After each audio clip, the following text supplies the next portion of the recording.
Alright, hold on. It looks like we are live by about 3 seconds. Sweet. Yeah. So, well, I am Andrew Reed with Mossy Creek Mushrooms, and I am here with the fellas on our Discord. I guess we'll just go through and introduce ourselves. Jesse, you want to go first? Sure. I'm Jesse Campbell. I've a hobby mushroom grower for the past few years, and just recently decided to go into growing commercially, and I decided to go all in. I'm going to school full time, using my GI Bill to fund my operation, because with the post 9/11 you get a little extra money on the side, so I'm using all of that money to fund my operation. So I'm going to school full time, working full time, and starting a mushroom operation also.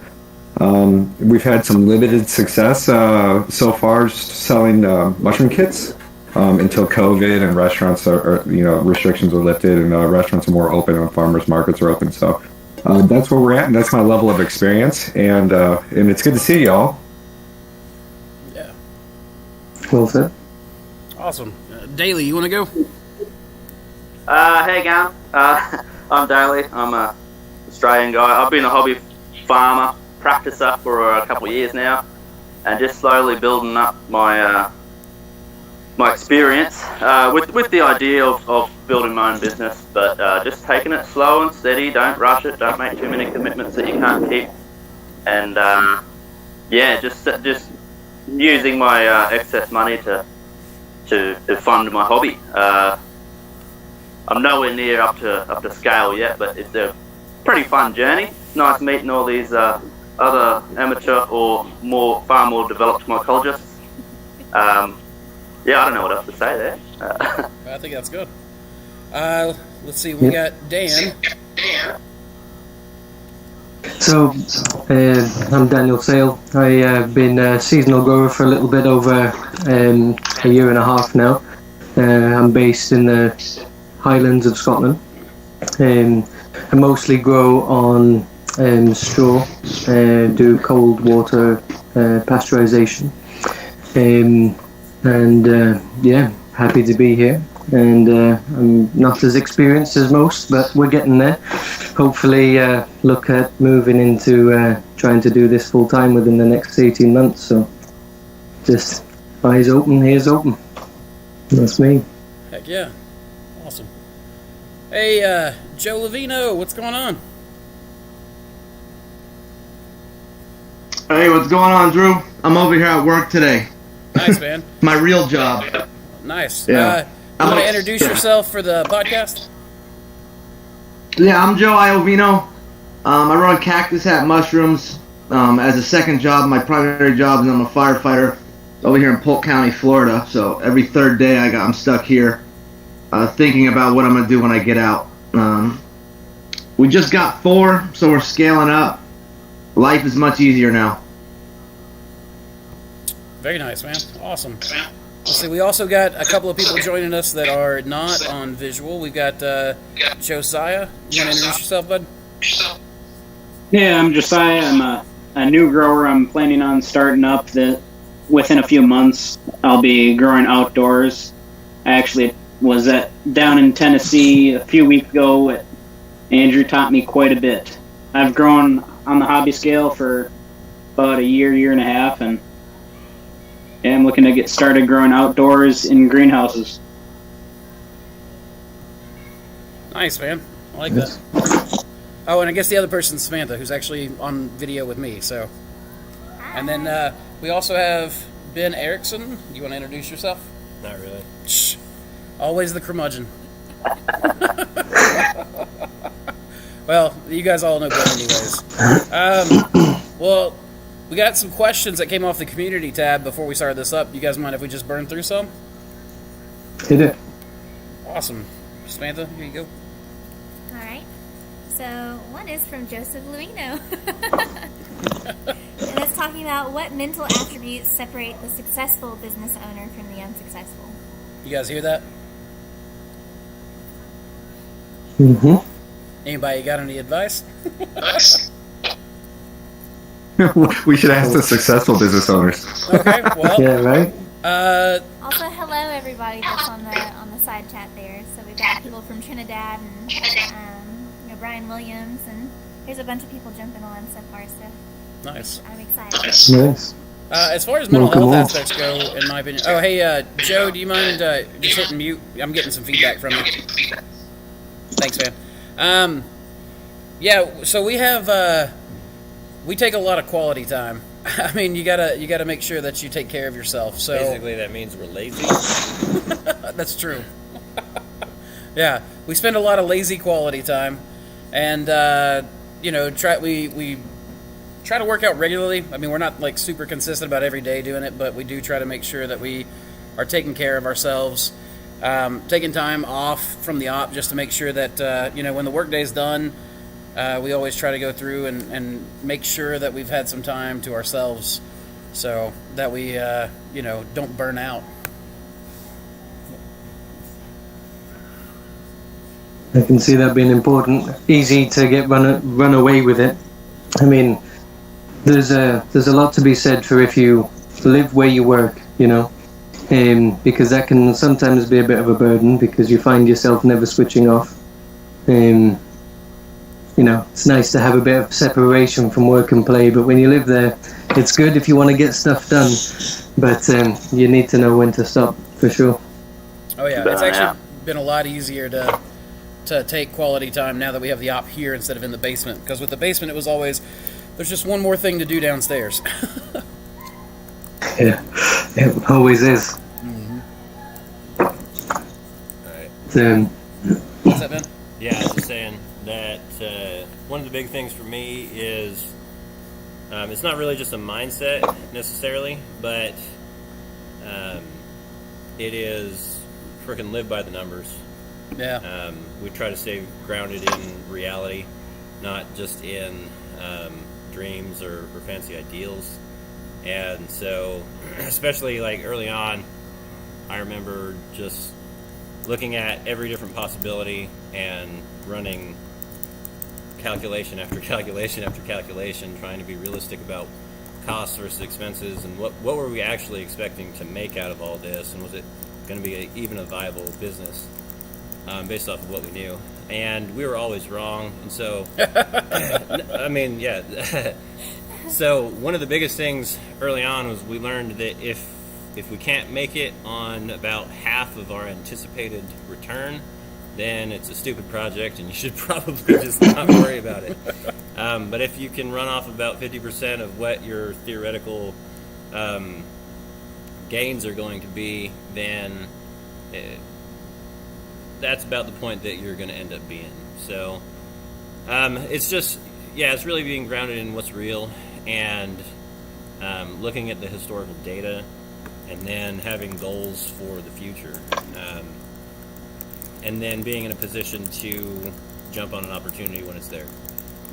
Yep. Well said. I think a well-organized mind. Oh, say it again, Samantha. I had you muted. Sorry. So I think a well-organized mind too, one that can stick with it. No. I am not an organized mind, but I do have two organized minds to help me. So Well, that's another thing I was thinking is we are we're good at being realistic about how much we can take on as individuals. That's one of the problems with being a small operation is you have to run everything, and with it being a team from the beginning, we were able to divide different responsibilities out, and then each of us focus on what we're actually good at and somewhat enjoy. I don't really enjoy much of anything. Life is a drudge. But I dislike some things less. And so if I can focus on the things that I dislike less, then I am less unhappy. well said. Always true to form. Just looking for something to throw at him. Can't find anything. Substrate. Yeah. Question. But no. All right. I guess we got another question. So, how would I say that? Oh, I'm gonna butcher your name. I'm so sorry. Yeah, I'll butcher the name for you. Jatin Ganesh, I guess? I don't know. I hope I got your name right. Correct us if we're wrong. Talk about the failures we've had and how we've overcome them and used them for our benefit. So, does anybody got that one right off the bat? The only failures I've had is in investing in things that have cost me more time than anything. I should really take a page out of Ben's book more often, because simple is better than some posh equipment that you either don't know how to use or can't hook up because you've got the wrong power source or something like that. Those are the majority of my failures to date. Definitely being starstruck is a difficult thing to get over. Going back to basics and working up from there, I would say, is important. I could probably add in a bit about failure. The question was about failure? Mm-hmm. Yeah, that's funny. Failures that you've overcome. Yeah, I mean, how long of a podcast is this going to be? Do we want to put a time limit on this? We could definitely go pretty deep on the failure. My most recent failure is my bag of pink grain spawn, man. I'm devastated by that. I was hoping to have pink oysters in time for Valentine's Day. I dropped a petri dish in it whenever I was inoculating it. Still crossed my fingers. My last petri dish. I was like, my last bag of grain. So that's definitely a failure. I failed for Valentine's Day. So that's a bummer. But I mean, with every failure, it seems like you've got so many monumental victories. It seems like the failures are really just like 10%, but the victories are like 90%. So you just keep going forward, and that's what I've been doing. But I tell you what, man, it's been a lot of fun. It's a lot of lessons learned. For sure. Yeah. I want to hear about Daly's failures. Oh, where do we start? I'm still failing. For instance, that blue tarp container over there, I should have bought a container from the get-go, but because I'm pretty broke, I've just inherited, these two containers over here are as old as me. I'm 32, and the roofs are caving in, and there's holes all through them, and I mean, the one with the blue tarp on top. Hey guys, we're getting some comments about some bad audio. Can everybody just hit mute when they're not talking? Yeah. Hopefully it's not me. There's a little bit of wind going on up here.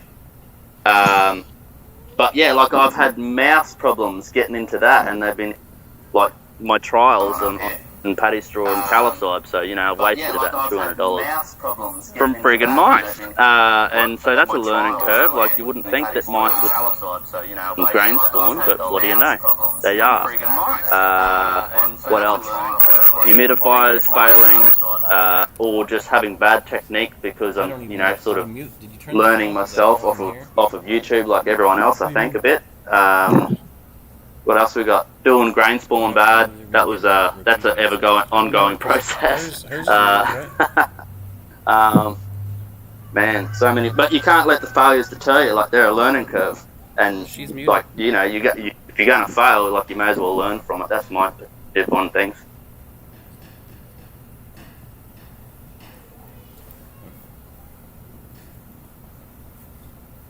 Is that all right? Yeah, man, sorry. I'm sitting there trying to figure out this audio problem. I was pulling up the feed, and we do have some echoing going on. Sorry, I'm sitting there trying to figure out this audio problem. I was pulling up the feed, and... Where's the echoing coming from? It seems that I'm only... Oh. It seems that I'm really only getting it with Daly.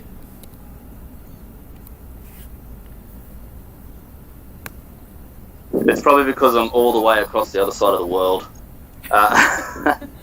Yeah, he probably has an audio delay, and so he's replaying. Yeah, there's probably a delay. Hey, we got Dueling on with us, too. Hi, Dan. Yeah, hey guys. I didn't plan on jumping on here, but the boss said I could take 45 minutes and come hang out. Aww. Sweet, glad to have you. Nice.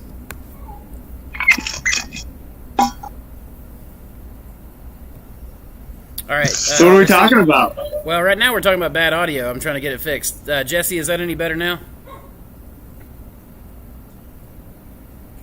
Maybe because I'm so close to you.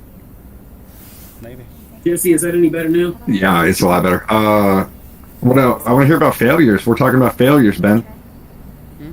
Failures? Nah, I don't do failures. I think that's it. I also just exited your feed.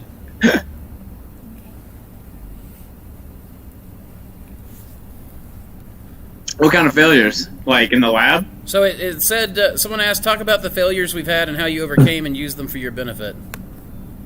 Failures? Like in the lab? So it said, someone asked, talk about the failures we've had and how you overcame and used them.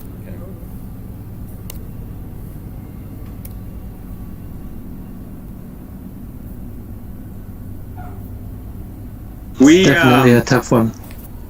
When I was getting started, we were looking all over the place for a place to start up our operation. So we were putting out ads in Craigslist and Facebook Marketplace, and we were checking out people's basements and attic spaces and garages, and I mean, we were looking for anything that we thought might be able to be outfitted as a mushroom farm. And we found this place in it was actually unzoned, right between two counties, and this guy actually sets up storage units to be outfitted for marijuana farms. So it had all the utilities, the drains, the water, it had everything that we needed. And the pricing was okay, so I actually talked him into reducing the lease from a year to 6 months, and I said we'd pay it all up front if you cut it down to a six-month lease, and you cut it down from $600 a month to $500 a month. So we've dropped, with security deposits, $3,500, I think, and we just dropped it to this shady guy who runs, pot grows. Because we thought, this is it. This is the spot. This is where we're gonna run our business. And then it turned out that this was a totally illegal location. They didn't have legal plumbing and all this stuff. The county didn't even recognize it, and we realized we were screwed. And at that point, $3,500 was about half of what we had to put into this. This was gonna be bad. And so my partner at the time, he was a veteran, and as he would put it, he could show his dark side pretty well. So he asked me if I wanted to make the phone call or if he wanted to. I told him to make the phone call. So he calls the guy, and about 2 minutes later, he calls me back and says, the contract's being shredded and the check is in the mail. And so it was oh my gosh, thank the Lord. I don't know what he said, but somehow he got our money back. And what that did was it made us pump the brakes. Okay, let's slow down. We don't need to think we gotta start right now and we gotta beat the competition and we gotta have our mushrooms on the market within 2 months. Let's pump the brakes a little bit. Let's make sure we know what we're doing. Let's make sure we're gonna do it right the first time. Let's make sure we have enough capital. Let's make sure we got our technique dialed in. And it ended up being another 1.5 years from that incident before we actually launched. It was a full 1.5 years of planning and prepping and fundraising and building design and equipment, all, everything. And because of that lag time and the slowing it down mentality and figuring it out right, we've had just an incredible launch. We've been in the market for 2.5 months and we can't keep up with the demand, and things are going really, really, really well. And so it was a huge blessing in disguise when that happened. It was one of the scariest moments because, like I said, that was half of our funding at that point, and I thought we were bound into this contract. So that was a big, failure that ended up being one of the biggest blessings in disguise for me.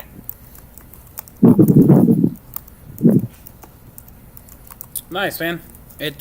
Regulation's definitely something a lot of people have to work with, and thankfully in Tennessee I didn't have to work with that too much, but I know up north it's a little bit more of a deal, so.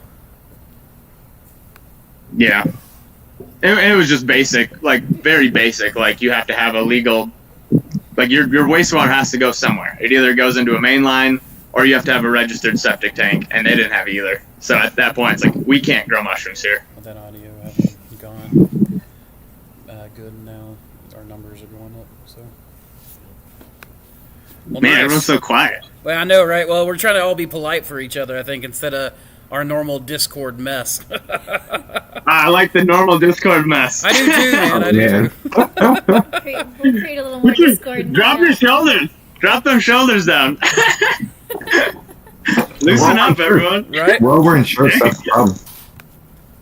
I'm trying not Just to bring concerned in with bad echoes. audio vibes. Am I still echoing? No, I don't think it was you.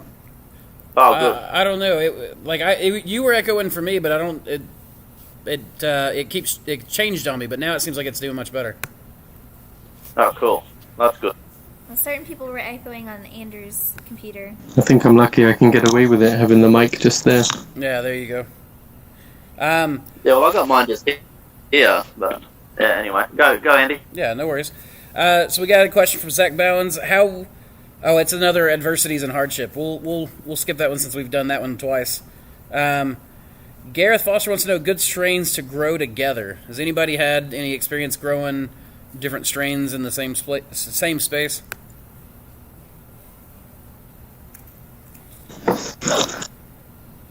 Well, a number of oysters grow well together. When we're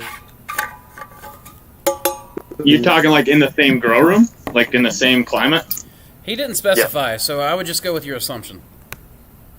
Yeah, I mean, we only have one grow room, one set of parameters, and we do everything in there. Like all the Hericiums, king oysters, all the regular oysters, the chestnuts, everything. Yeah, it's the same for us as well. well, I'm sure Sorry, I'm sure people will be dying to hear what your settings are then for that room.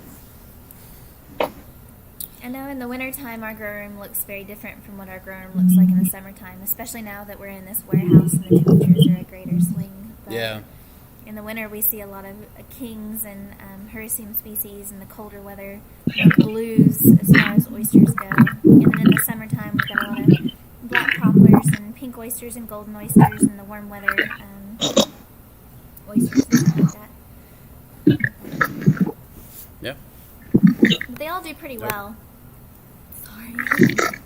What'd you- They all do really well together. I know the one thing that we had a hard time with was whenever we were trying to grow almond portobellos when we first started. Oh, yeah. And it was a huge disaster, and all of our portobello bins ended up growing oysters instead of portobellos.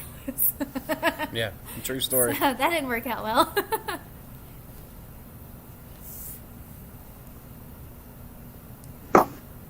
I'm wondering, how many strains do you have now? Cultivated a fair number.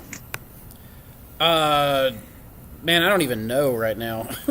Like, as far as strains go, so the Mother of Pearl, and like the Cool Touch, and a couple other strains that we've got all came from the same cross, which is a Blue and Snow cross. And I mean, I've got like 126 strains I've got to run through testing for all of those. So I mean, strains is a very different thing than like commercially viable stuff. But I couldn't even tell you how much I'm running right now because with liquid culture, I'm able to just make a bag of spawn whatever I want whenever I want it, and so I'm doing something so different. I think last time I checked, cultures I have in liquid culture right now is 106, and so 106. So we're doing an alternate, like we're alternating and then taking data on all those as we go through them. Are you actively selling to restaurants and customers right now? All of them. We're selling all of them to the customers. So Now, that said, there's a few strains that take up most of our volume, and then we do a bunch of experimental runs to test and to get data. So, but yeah, everything ends up being picked and sold. But like Mother of Pearl is a big one, King Blue. A lot of the older varieties still end up being the majority of what we grow. We have a lot of chefs that have really bought in to breeding the strains and really getting kind of local varieties and leading into their tastes and their freshness. And there's always that balance between shelf life and taste and just meatiness and everything else. And we're trying to find those really nice oysters that we can propagate. But the chefs would lean into it. They're in full support. They're willing to buy the mushrooms, give their feedback, and really have a kind of a taste of who we serve, which is really awesome. We couldn't be more thankful. Yeah. And fortunate.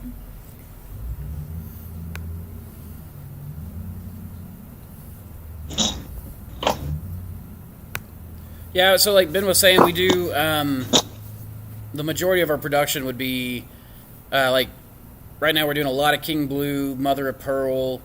That's kind of the bulk of our production, and then we're doing, I don't know, maybe about a third of our full production is testing new strains right now. But once we have we've got 2 more grow rooms going in. Once we get those 2 done, we'll have triple the grow capacity. So, yeah, and we'll be doing a lot more testing after that.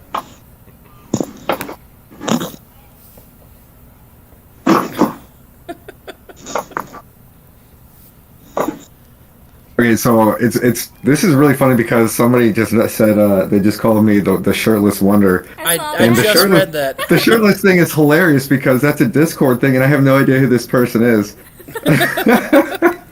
I think I mentioned it on a live stream one time, and maybe that's all it took. So, Oh, hey Ben, are you going to show us your HRV? Are you close? Some intellectual properties? Some intellectual property? Yeah, I'll show it off a little bit. Let me see. It's got a big whiteboard on it. Here, let me see if I can turn the camera around. Yeah, man. Jesse, that guy said that he's mashed on the Discord. What's that? The guy that called Jesse the shirtless legend he's mashed on here. Yeah, so that's our HRV. Fresh air comes in up top here. So like right now, it's 43 outside coming in, and then it crosses through a core in there, pulled through up through this fan, passes through an air conditioner and a heat coil. Only one of them will be on to get it up to temp. Pump it into the grow room. So right now, grow room's sitting 65.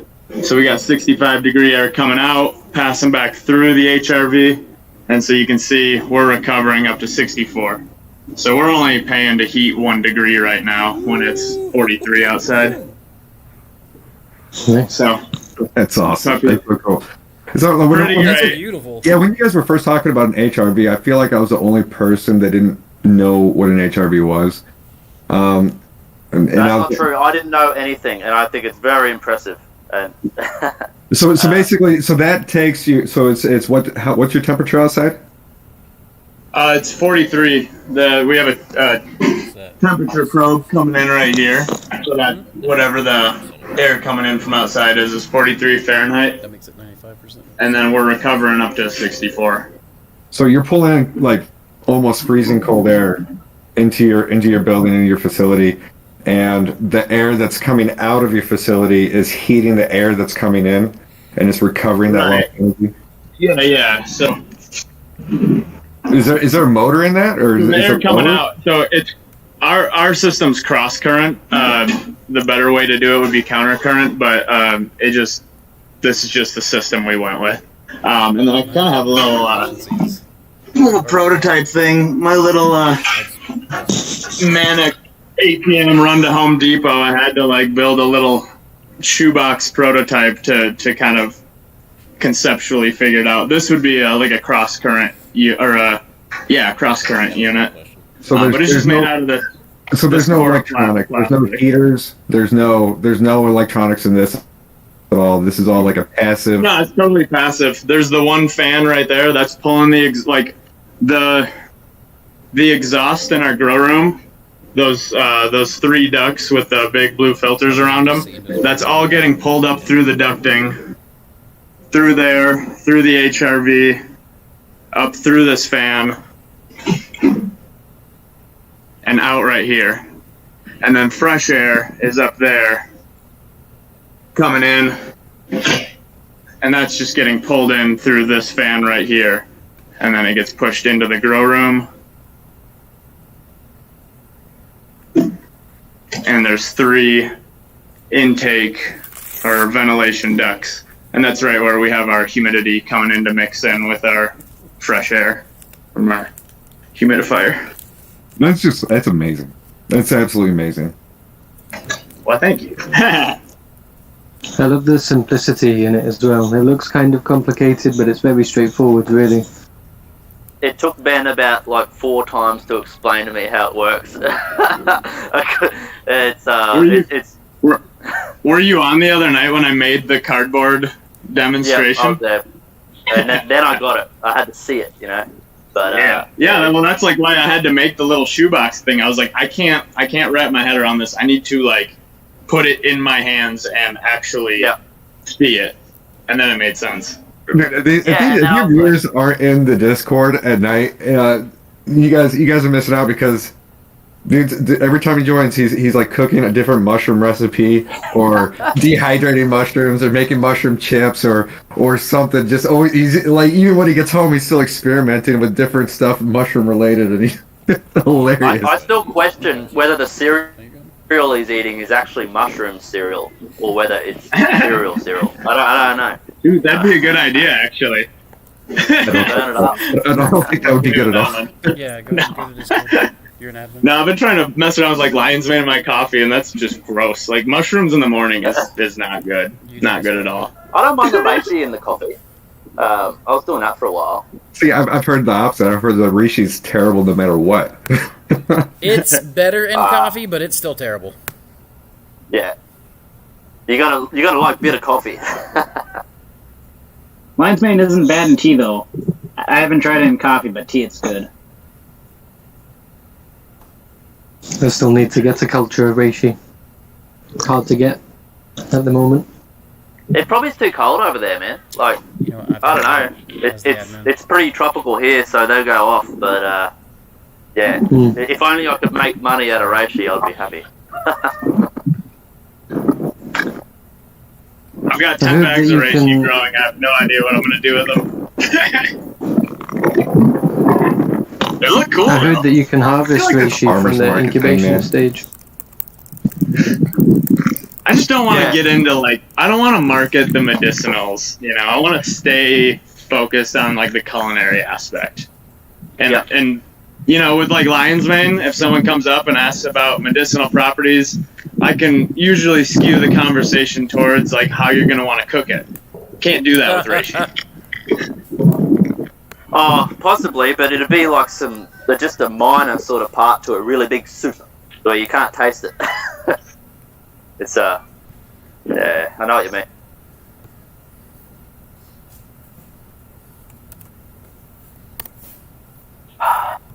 Have we got more questions, Andrew? Sorry, yeah, I was. Where are you guys seeing this? Where are these questions that you guys are seeing? Well, so Samantha's I pulled them off of the YouTube community tab. And then we're on YouTube right now? We're on YouTube right now. That's what the whole podcast is, man. Oh, dang! Hey, Raised by Cats, hit the mute button for me, please. We have the Discord link in the YouTube chat, guys, for the people who were asking. That's dangerous. Right? You posted the link afterwards. I should have posted it after. Now you're going to get a bunch of YouTubers popping on and wrecking our Discord. Well, that's true. All right, so, yeah, we got more questions. I'll do this now, so let's see. Somebody was asking about different filter patches and their ratings. Has anybody got anything on that? Yeah, okay, here, I'll just go with this. The different filter patches, there's only two that I really concern myself with, the 0.5 for fruiting blocks and the 0.2 for spawn bags. And that is because the 0.2 reduces your airflow, but increases your filtration. So that just makes it to where your spawn, which you are trying to keep extra clean, is able to stay clean. And then your fruiting blocks, which can take more of a beating as far as contamination goes, are able to breathe more heavily and grow in quicker. That's basically it. So, give me a good question. Spawn heavy into straw, like if you're doing straw logs. Sometimes you don't even need a filter. You can get away with pillow stuffing, and if the holes are small enough. If your air's clean, anyway, you don't even need a filter sometimes with straw. Okay. At least I find people do say in cities and towns, if they're on the outskirts, that they do get issues regardless of what they do. But if you're in some clean air, sometimes you can be lucky. But pillow stuffing works. That one's fun. Yeah, for sure. Well, I mean, and speaking on substrates, like you're talking about straw, which is a selective substrate, we had someone ask about the evolution of our processes, and I know like how we go from bagging substrate, like for example, when filling them by hand became too much, what was your first step towards improving efficiency? And I know Jesse and been doing both have got experience with this. Dan and Daly, I'm not entirely sure what your all's bagger situation looks like, but I'd love to hear about that, like how you guys came to realize, oh shit, or shoot, that's too much. Thank you. And what you did to overcome that problem. Gonna have to kick the admin from the channel. Yeah, you're going to kick the admin from the channel for profanity. I'll tell you what, man. So it took me one time bagging by hand to try to seek out a better solution. Yeah. I was doing it by myself, and that was it was literally impossible. And I was like, okay, I can build a contraption to help funnel the substrate material into the bag. And then if we're gonna go that far, is to build like a small contraption. Why not just make a bigger one? So we kind of used your inspiration for your original Thor, and we used which I'm sure is probably not the best idea, but we used these $15 gate valves for our dry substrate. So far, it hasn't been a problem, but I do see an issue coming from the problem with those gate valves. They're definitely starting to gunk up a little bit. So by the time I finish my hopper out of this, I'm just going to take them apart and clean them. Maybe replace the components. At $15 for those little handheld, like hand-operated knife valves, and I can go grab one real quick and show you guys what I'm talking about. It's almost worth it to me, and it does pretty well. And we had some great conversations with your Ben, about the water system. And man, that's really awesome. I was hoping that today that he'd be able to kind of discuss the water system on your guys' bagger, like especially like what about like how do you guys measure the flow and the volume, and how are you maintaining? What's the why for in that contraption? Would you be able to like talk about some of that? Yeah. Yeah. So we don't control the flow. I don't care about it. All I care about is the total weight, which I determine by volume, and that's what the Y is for, is I can just assemble the whole thing, and then when I calibrate it, I have a flexible coupler on the Y that allows me to move it in or out according to whether the water weight is coming in heavy or light, and so that's how I calibrate the total weight. We have a basic blueprint that's almost dead on 7 pounds every single time. But like Cactus Hat Mushrooms was one of the jerks that asked for a 10-pound bagger, and so I had to trim that weight down to 6 pounds. And so that's what the Y is for. Is it just allows me to modify the weight without having to extend or contract the entire assembly. So you just move that cap that's on the other end of the Y up and down, and it just increases and decreases the amount of water. Yep. That's unbelievable. You're genius. There's just a high flow float valve in the bucket itself that cuts the water off, and so as soon as that water refills that Y assembly, then that bucket's refilling, and it has enough in there to do about a bag and a half. So you can just keep on rolling, and that water will just keep on filling right back up. And I made sure I used clear tubing from the end of the Y going up to the bucket, so you can see the water level. When it's in that tubing, you know you're good to go. I wish the viewers could see what you're describing, because that's it'd be a lot easier to see to understand. He's going to go grab one for you. Oh, that'd be awesome. And then I mean, it's gonna suck for your podcast listeners, but Well, so that's we'll try to make that's 3 inch. That's 3 inch PVC is what he's using. Yeah, so he's 3 inch. using section in both pipes as the volume, so the water fills both of the sections of the Y. So basically, it cuts the length that you need in half because you're going like 2 different directions, right? No, it only comes off one side, or at least as far as I know, unless he's changed it. He's coming right now with it, but it's All right, remove your head. Okay, yeah. Here, I'll move out of the way so you guys have been. All right, how well is this visible? I don't know, but you're going to speak loud from that distance. All right, so that's the water assembly, just viewed from the side. So it actually sits like this in the machine. This top valve is normally open. This one is normally closed. And so the bucket just continuously refills itself until it's full. And then when you hit the pedal, these reverse. This one closes so it doesn't continue to fill. This one opens so that everything will dump out.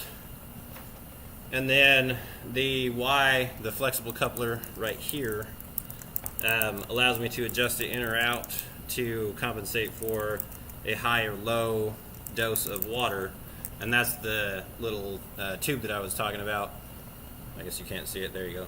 Yeah, what's the tube for? I don't understand. I'm sorry. That's a breather tube. It allows air to come back in to replace the water, so that everything empties quickly out into the cone. And then this little slot directs the water down, and this whole assembly slides into the face of Thor. And then the solids dose right around on either side, and that all funnels into the cone where your bag is. If any of you have seen Cactus Hat Mushrooms video review, he shows some of that. But yeah, that's that basic idea. A lot of that came from Eric Myers. He's the one that finally convinced me to bite the bullet and go with the pneumatics, because I was being a little bit of a Luddite and didn't really want to get away from the manual operation, just like Jesse. And so Eric finally talked me into it. And I don't care if you don't come around. You can keep going with your own nonsense. That's fine. I'm gonna set this back. Okay.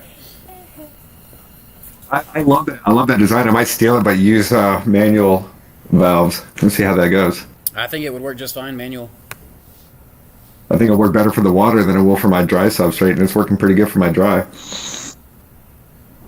And the breather pipe is pretty essential, because otherwise, if you try to drain the water out of a closed pipe or a system where there is still water above it, you end up creating a vacuum and or siphon. So that's why you need the breather pipe. Get some noise coming from Raised by Cats. No, I've got them muted now. Or do you? Okay. Raised by Cats. No, I've got. Okay, so we've got like a couple questions on some technical stuff. As far as lighting times for your all's like grow ups, I don't know about you guys. Right now, I'm leaving my lights on pretty much 24/7 because I'm taking time lapse footage. But does anybody? Does it matter? I mean, I don't think it really matters. I used to do a 12 by 12, and then we increased it to a 16 to 8, like 16 hours on, 8 hours off, just because it gave us a longer work day with the lights on. But I think you can leave them on 24/7. Yeah, hear that and weep, guys. Oh, hear that and weep. Yeah, 16-hour work days. Yeah, 16-hour work days. That's the life of a mushroom farmer. Have you noticed? Are your colors a little more vibrant since you've moved up to 24 hours? I've heard that's about all it does, is like the lighting can kind of bring out some of the brighter colors and like the golds or the pinks. I mean, I've noticed that, and the lighting and cold weather. So right now I'm getting incredible colors, but it's cold, and yeah, I've got 24-hour light going on right now. So it's I'm definitely noticing an increase in my colors right now. And it's pretty cool because all the newly bred oysters, you know, they've got all kinds of weird cross and weird color schemes coming out on them, and it's nice. Newly breds. Newly breds. Vitamin newly D. Breds. Do what, Jesse? What about vitamin D? Do you think indoor lighting has any effect on the vitamin D content? Sure, why not? Ben Erickson here said, "Sure, why not?" I don't know. From my understanding, With it comes from COVID, UV light, and I imagine that the UV light. I don't know how much UV, like fluorescence or LEDs or anything put off. Do you? Some. Okay. With COVID, I like talking about vitamin D and mushrooms, and I know it varies greatly based on the amount of light that the mushroom fruiting body is exposed to. Specifically sunlight. I don't know about indoor lighting. I was kind of curious if anybody knows. That would be a cool thing to discuss, especially with COVID, because vitamin D is supposed to be, really good for COVID. And since COVID's so popular, it's a great marketing tool, or potentially could be a good marketing tool. But like Ben said, man, he hates this. He hates to talk about health and nutrition aspects. COVID, man. Big ones. I think vitamin D is probably a pretty okay to talk about. I love that you said COVID's pretty popular right now. Man, I tell you what. Do I? Yeah, vitamin D helps it, and it's real popular. If you want to sell something and it's COVID related, I think you've got a pretty good product, man. I don't know. Yeah, I feel you there. So I've actually thought about that with the vitamin D, and I was thinking that maybe I could have a on-off cycle, 16 hours on with my fluorescent my T5s or whatever, and then do like an 8-hour low UV bath at night when none of my employees are in there, and see if it affects the mushrooms at all. Do you think it'll affect the vitamin D? Like, can you even test for it? How do you even test for it? You'd have to send off samples, We'd have wouldn't to you? send off samples. I was just looking forward to somebody stepping in the grow room, not realizing that they're being torched by UV light. The skin cancer. Yeah. Skin cancer and, frying. Yeah. Don't worry, the vitamin D will counteract the skin cancers. Yeah, They'll have right? to shut these Why has down. everybody suddenly gone blind that works at Moss Creek Mushrooms? Right. I don't know. They were picking Dude, I was gonna sell my COVID mushrooms, man. I was gonna have a pandemic special. The motto was gonna be "Get the D in you." You need some D in you. Get it. Gosh. Oh my Vitamin D. goodness. Go get it, son. Get that hard hitter. What do you think would be the best strain to test it with? With pinks, maybe? See if you I can think brighten them so. up. Did you see the thing where they turn the mushrooms upside down? Oh my and gosh, expose this the derailed gills? quick. What was that? John Waterhouse is I calling. said, John Waterhouse said, COVID. There are the final days at the final prices, and when they're gone, they're gone. The pandemic special. All right. So next question is Next question. best advice Hi. for new growers looking to start a business and where to sell. Speaking, kind of going off the strain that Jesse said. Well, that's a good point. So, I feel like some of the guys who've just started ought to answer that. Well, farmers markets are always popular. Very easy to get into. You always end up with a lot of advice because you've got people stood right next to you with ample amount of experience. I would definitely give farmers markets the first shout. You've got to build up a bit of a reputation, and that is a great way to meet people that are in similar industries. Yeah, for sure. I mean, that's where we met most of the first chefs that we started working with was at the farmers market. I think it's also worth, talk to people around town and figure out, what are those restaurants that just love to source everything local? Guarantee every town has them. There's just a lot of restaurants that pride themselves in getting the local, most fresh produce they can possibly get. So go in there, send over an email probably first. Don't just barge in there hot. But even before you have a product, and just say, hey, we're coming. This is kind of what we're gonna have. Maybe have a little something to show on your phone, some pictures of some mushrooms and kind of what your pricing is gonna look like, and just do a little bit of market validation and say, basically, we're looking for our first 2 or 3 restaurants that are gonna, give us a shot and put their faith in us, give us a try.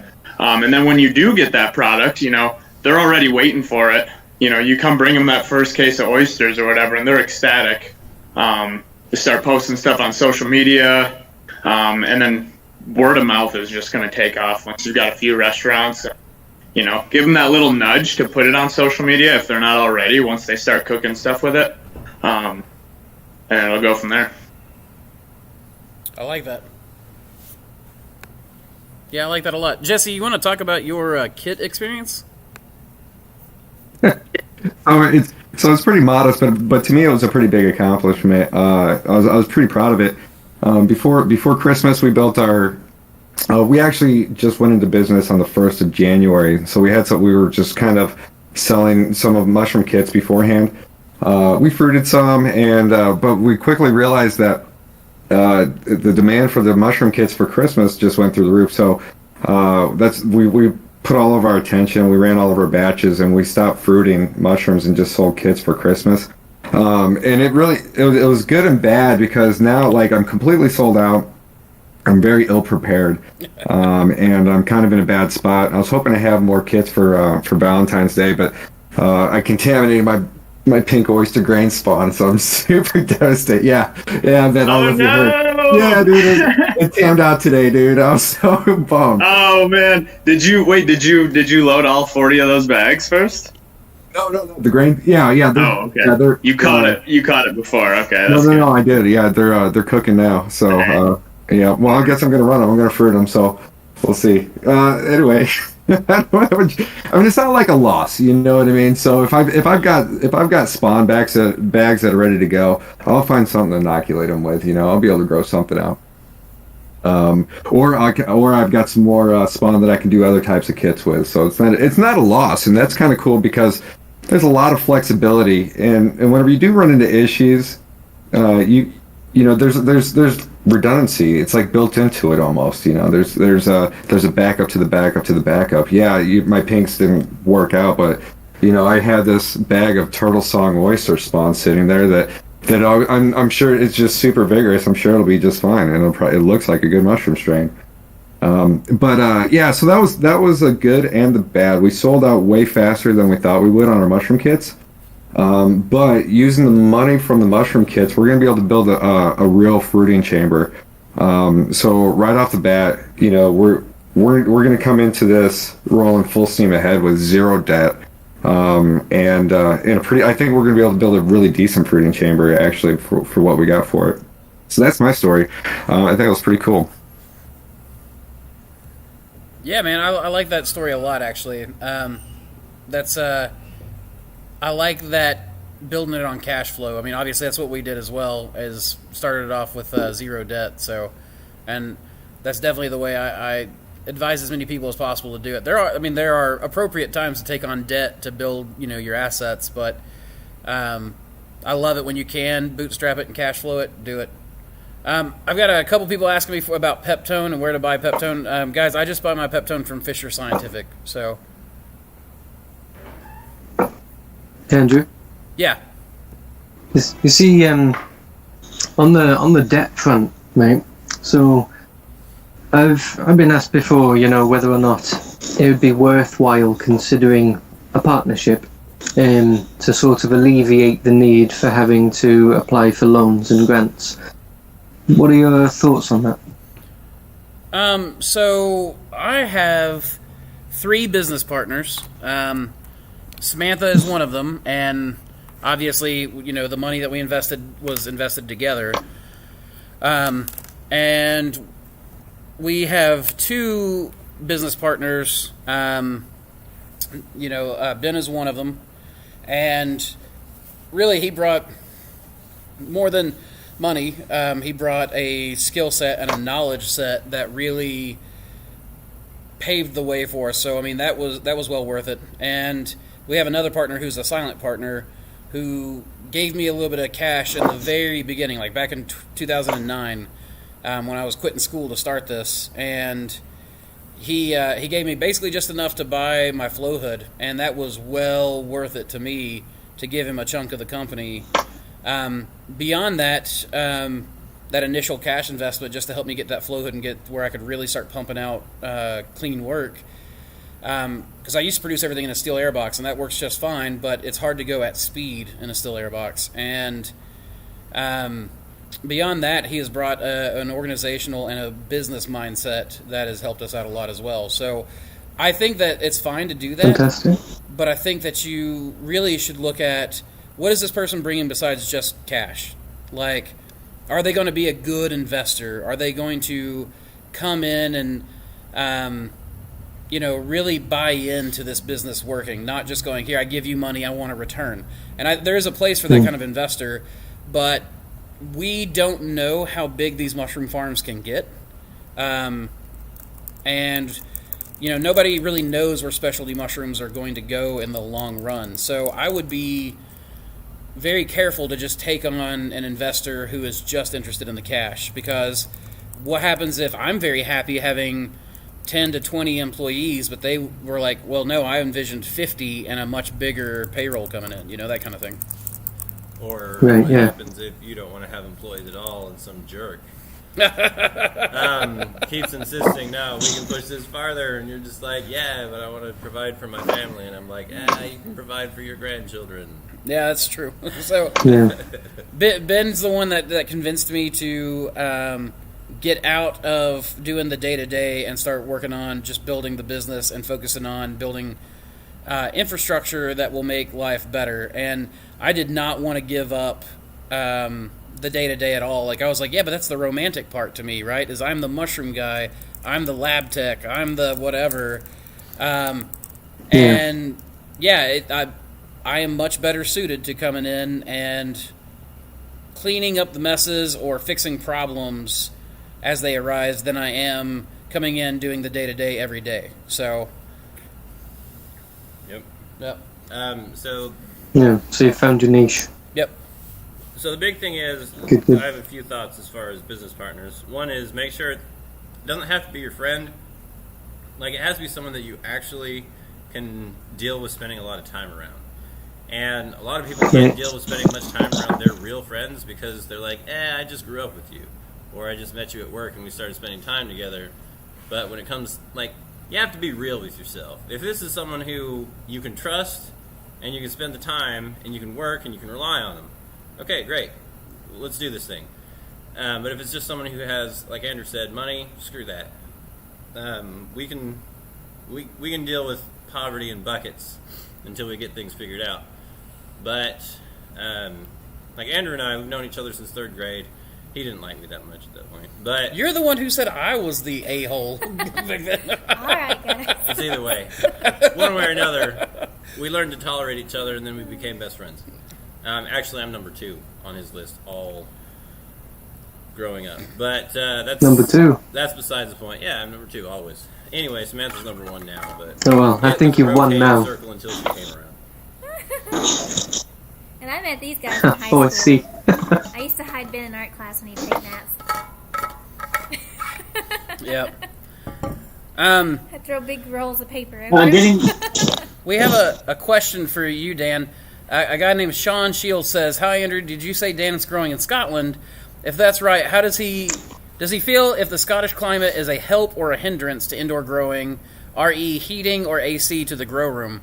Dan, have you been at this long enough to feel whether or not the Scottish climate is your enemy or friend or foe, rather? Certainly can. So I'm just about an hour north of Inverness, so 2 hours down from the top of the country, John O'Groats. And the weather, I don't know anybody that has an AC system in Scotland. They're more of a myth. Heating is where it's at. We have absolutely no problem with cooling whatsoever. It's a big part of the reason why, at the moment, until I can get a bit bigger, get the cash flow going, it's got to be seasonal. Right now, it's far too cold to grow. I could be cultivating mushrooms right now, but it wouldn't be cost effective if I factored in the cost of heating. So at the moment, I just grow within the seasons, and at the moment. You're going to want to get yourself an HRV. Yeah.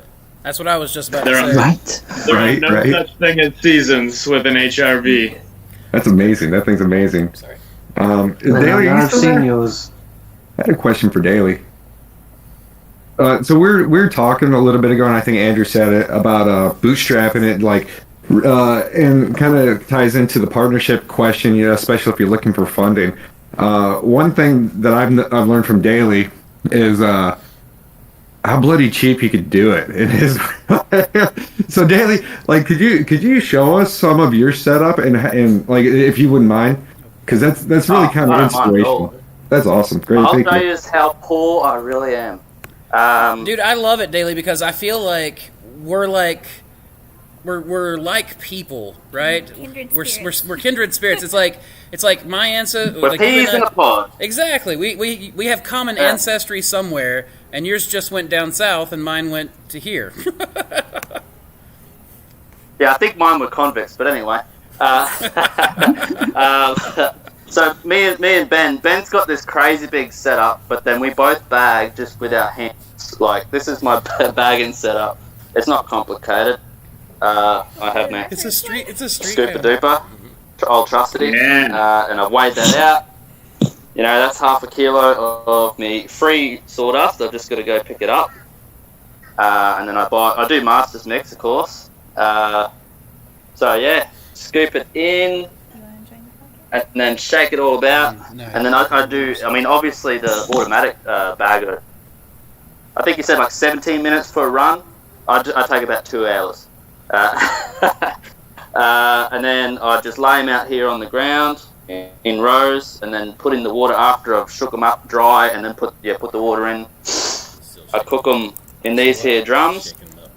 People say use stainless. Well, these have lasted me a couple of years. Oh, I can't get that. These guys, they're pretty good. There's just a little hole in the lid, just to let a little bit of gas out, or steam. Oh my god. And then this here setup, this is what I had to use to keep the mice out, because the door does not shut properly. And it's just really, really cheap. These guys are trials. Some of them are bad. I'm still dealing with the failures, that topic of failures earlier. I bought some cheap spawn off some people. Yeah, I mean, this container cost me nothing. That shelf was scavenged. We built that box. That gurney thing was free. The table, like all the stuff is scavenged. I bought this, but you got to buy some stuff. And then this here fruiting room. American in Australia. It's Daly. literally as old as me.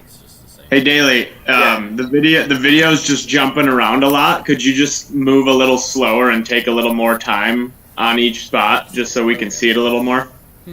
Yeah, can do. Do you want me to go back? Nah, I think you're good. Just move a little slower, because I think it's basically just like taking a picture every like 2 seconds. That's that lag. Yeah, maybe just move a little slower so we can get a little better, image. Yeah. Just breathe, Daly. Calm down. Breathe. So this container, you can't see it properly, but the roof was caving in, so I used these shelves to hold the roof up. Because it was just falling down. I was pumping out about 20 kilos a week last year, and that was okay. And I'll start it up again soon. It's like Dan was saying, like, he's got a limited season in Scotland, and it's not cost effective to grow outside of the season, and that's where I'm at here. Like, it's very hot most of the year, like 8 months above 30 degrees. So I'm pretty limited, but it's all just practice. I've had advice from many people, like, go slow, take it easy, keep it a hobby. Don't make you can't keep, it'll ruin your reputation, and don't bet anything you aren't willing to lose. Just where I'm at. So the mistakes are all mine, and yeah. Is there any other bits I should talk about there? So I'm interested in the sterilizers. Do you have a false? So it's just heated by flames, so like with propane. Is there a false bottom? You just load your bags into those drums. Yeah, I'll show you. Look around. That's like a turkey fry, right? No, these are the same drums. Like they're 44 gallons or 200 liters, depending on your thing. And I made these cages. Like the sheets of mesh cost about $36. And What are the cages for? just to keep it off the bottom. So you can like lower it into. So you just lower them in. A couple bricks. Yeah, I stack them inside the bags. Try to keep like in the mesh cages. Try to keep a column up the middle free, so it sort of equalizes the steaming. And so what I'll generally do is I'll turn these guys on. They'll take about an hour to heat up. What do you set your PID controller to? I don't have one. Really? Yeah. What a baited question. So you can make mushrooms without a PID controller? Yes, sirree. No, I don't It's believe it. just no. And look, these things have never exploded over 50 runs, and the bottoms haven't rusted out. It seems to be pretty cheap and nasty, but it works. And it's also great because it's modular. So 1, 2, I fit 24, because one cage is slightly bigger than the other, but I could fit 24 bags at, you'd say 10 pound, I'd say 5 kilo. So I can do a run of 24 bags, or 20 if I'm going on the inside. And this system's modular, so I can just stack it and start up that other bay over there when I get big. 50 kilos or so. Yeah, man, I like that. That reminds me, T.R. Davis used to run what people called cat killers, which were basically, instead of doing what you're doing with the drum, they would do it with a cattle trough. And they'd put the burners underneath that, Yeah. a little bit of water in there, and they called them cat killers because he kept having these cats in his farm crawling in, and they would drown. And so I don't remember who came up with the name cat killer, but yeah, it was terrible. Like it actually tore him up. So he ended up doing. I don't remember. I think he ended up draining after each one or something like that to keep them from crawling in there. But basically, I mean, he would do like a 150 to a 300 gallon trough, and have like 2 or 3 burners underneath it or something like that, and do something similar. I mean, if you're just getting started Yeah, and you're not real sure, and you're not real sure if you want to do it as a hobby or if you want to jump all into it, man, I can't think of a better way to get started than that, because the startup cost for that is basically nothing. It's so small. Yeah. I think drums are everywhere, man, and that's the nice thing about them. Used drums are cheap. So I did my That's costing, and so the drum is $10. The cage is about 30. The most expensive bit is the dedicated gas burner and the gas bottle, and they were about like $100 for both of those two things. A little bit of insulation that I just scavenged from somewhere is up near $150 per drum. They're pretty foolproof. They're pretty durable. Like the only thing that's going to break is the drum, and that's the component. Conversation. And then the gas, I get 3 runs out of the 2 9-kilo bottles. Okay. So, yeah, and that cost me $20 a bottle. So 40 divided by 3, it's very cheap. Who has LCD, Igor? And it's off grid too if you're a bit of a hippie, which I mean I'm not, but I'm limited by my spot here. Like, Okay, I'm not it's I don't have the best power, and I'm really pushing the limits of my one electrical cable that has about, I don't know, 10 power boards on it. So yeah, it's I highly recommend the drums to everyone. But you know, we're all different. I've got space, but not a lot of money, so it's always that compromise with your surrounding. For sure. You're in the perfect place for solar. It would be a good So place amazing. for solar, yeah. That's absolutely astonishing, man. That blows me away. That's so awesome. I'm blown away by this. Like I wouldn't be able to sleep at night without I couldn't come up with these creative cheap solutions. The 1.5-year planning is definitely like my speed. So I don't know. I'm impressed. Ben, that sounds like first world problems right there. I know. I shouldn't open my mouth.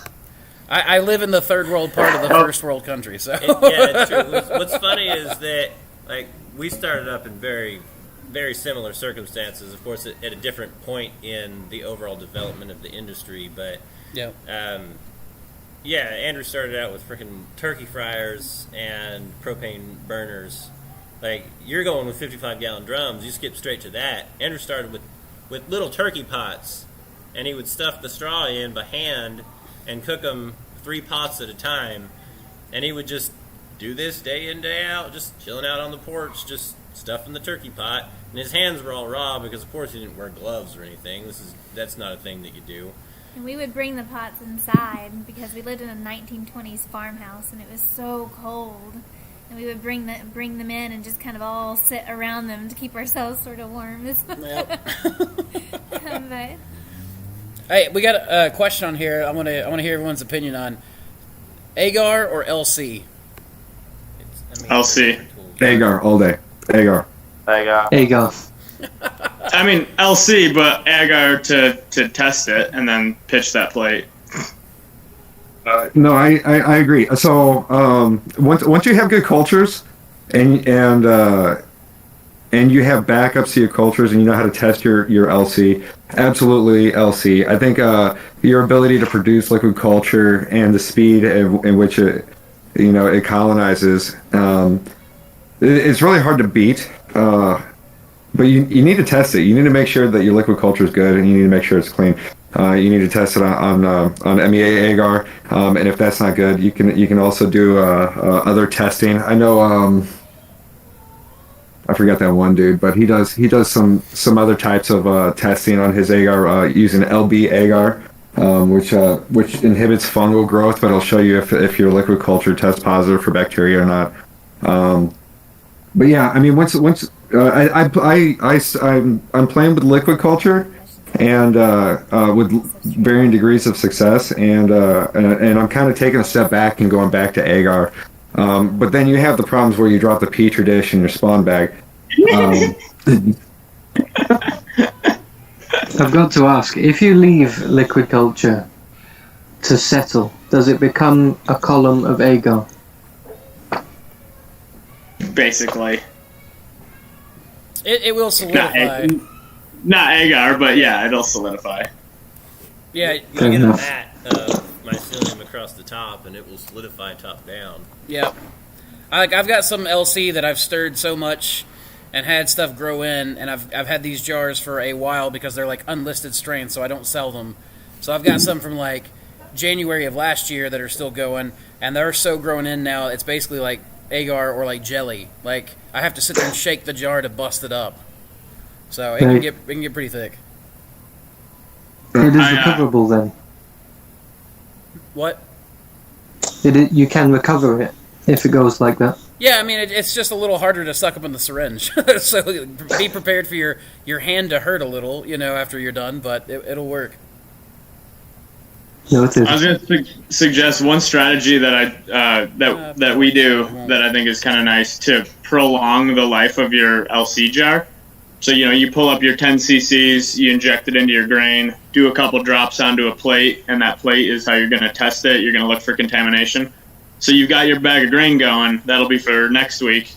And then the following week, you use that agar plate, cut that up, and set up your next bag of grain. So then it's like LC, agar. So you essentially double the life of your LC jar. I don't know. That's what I do. I think it works pretty well.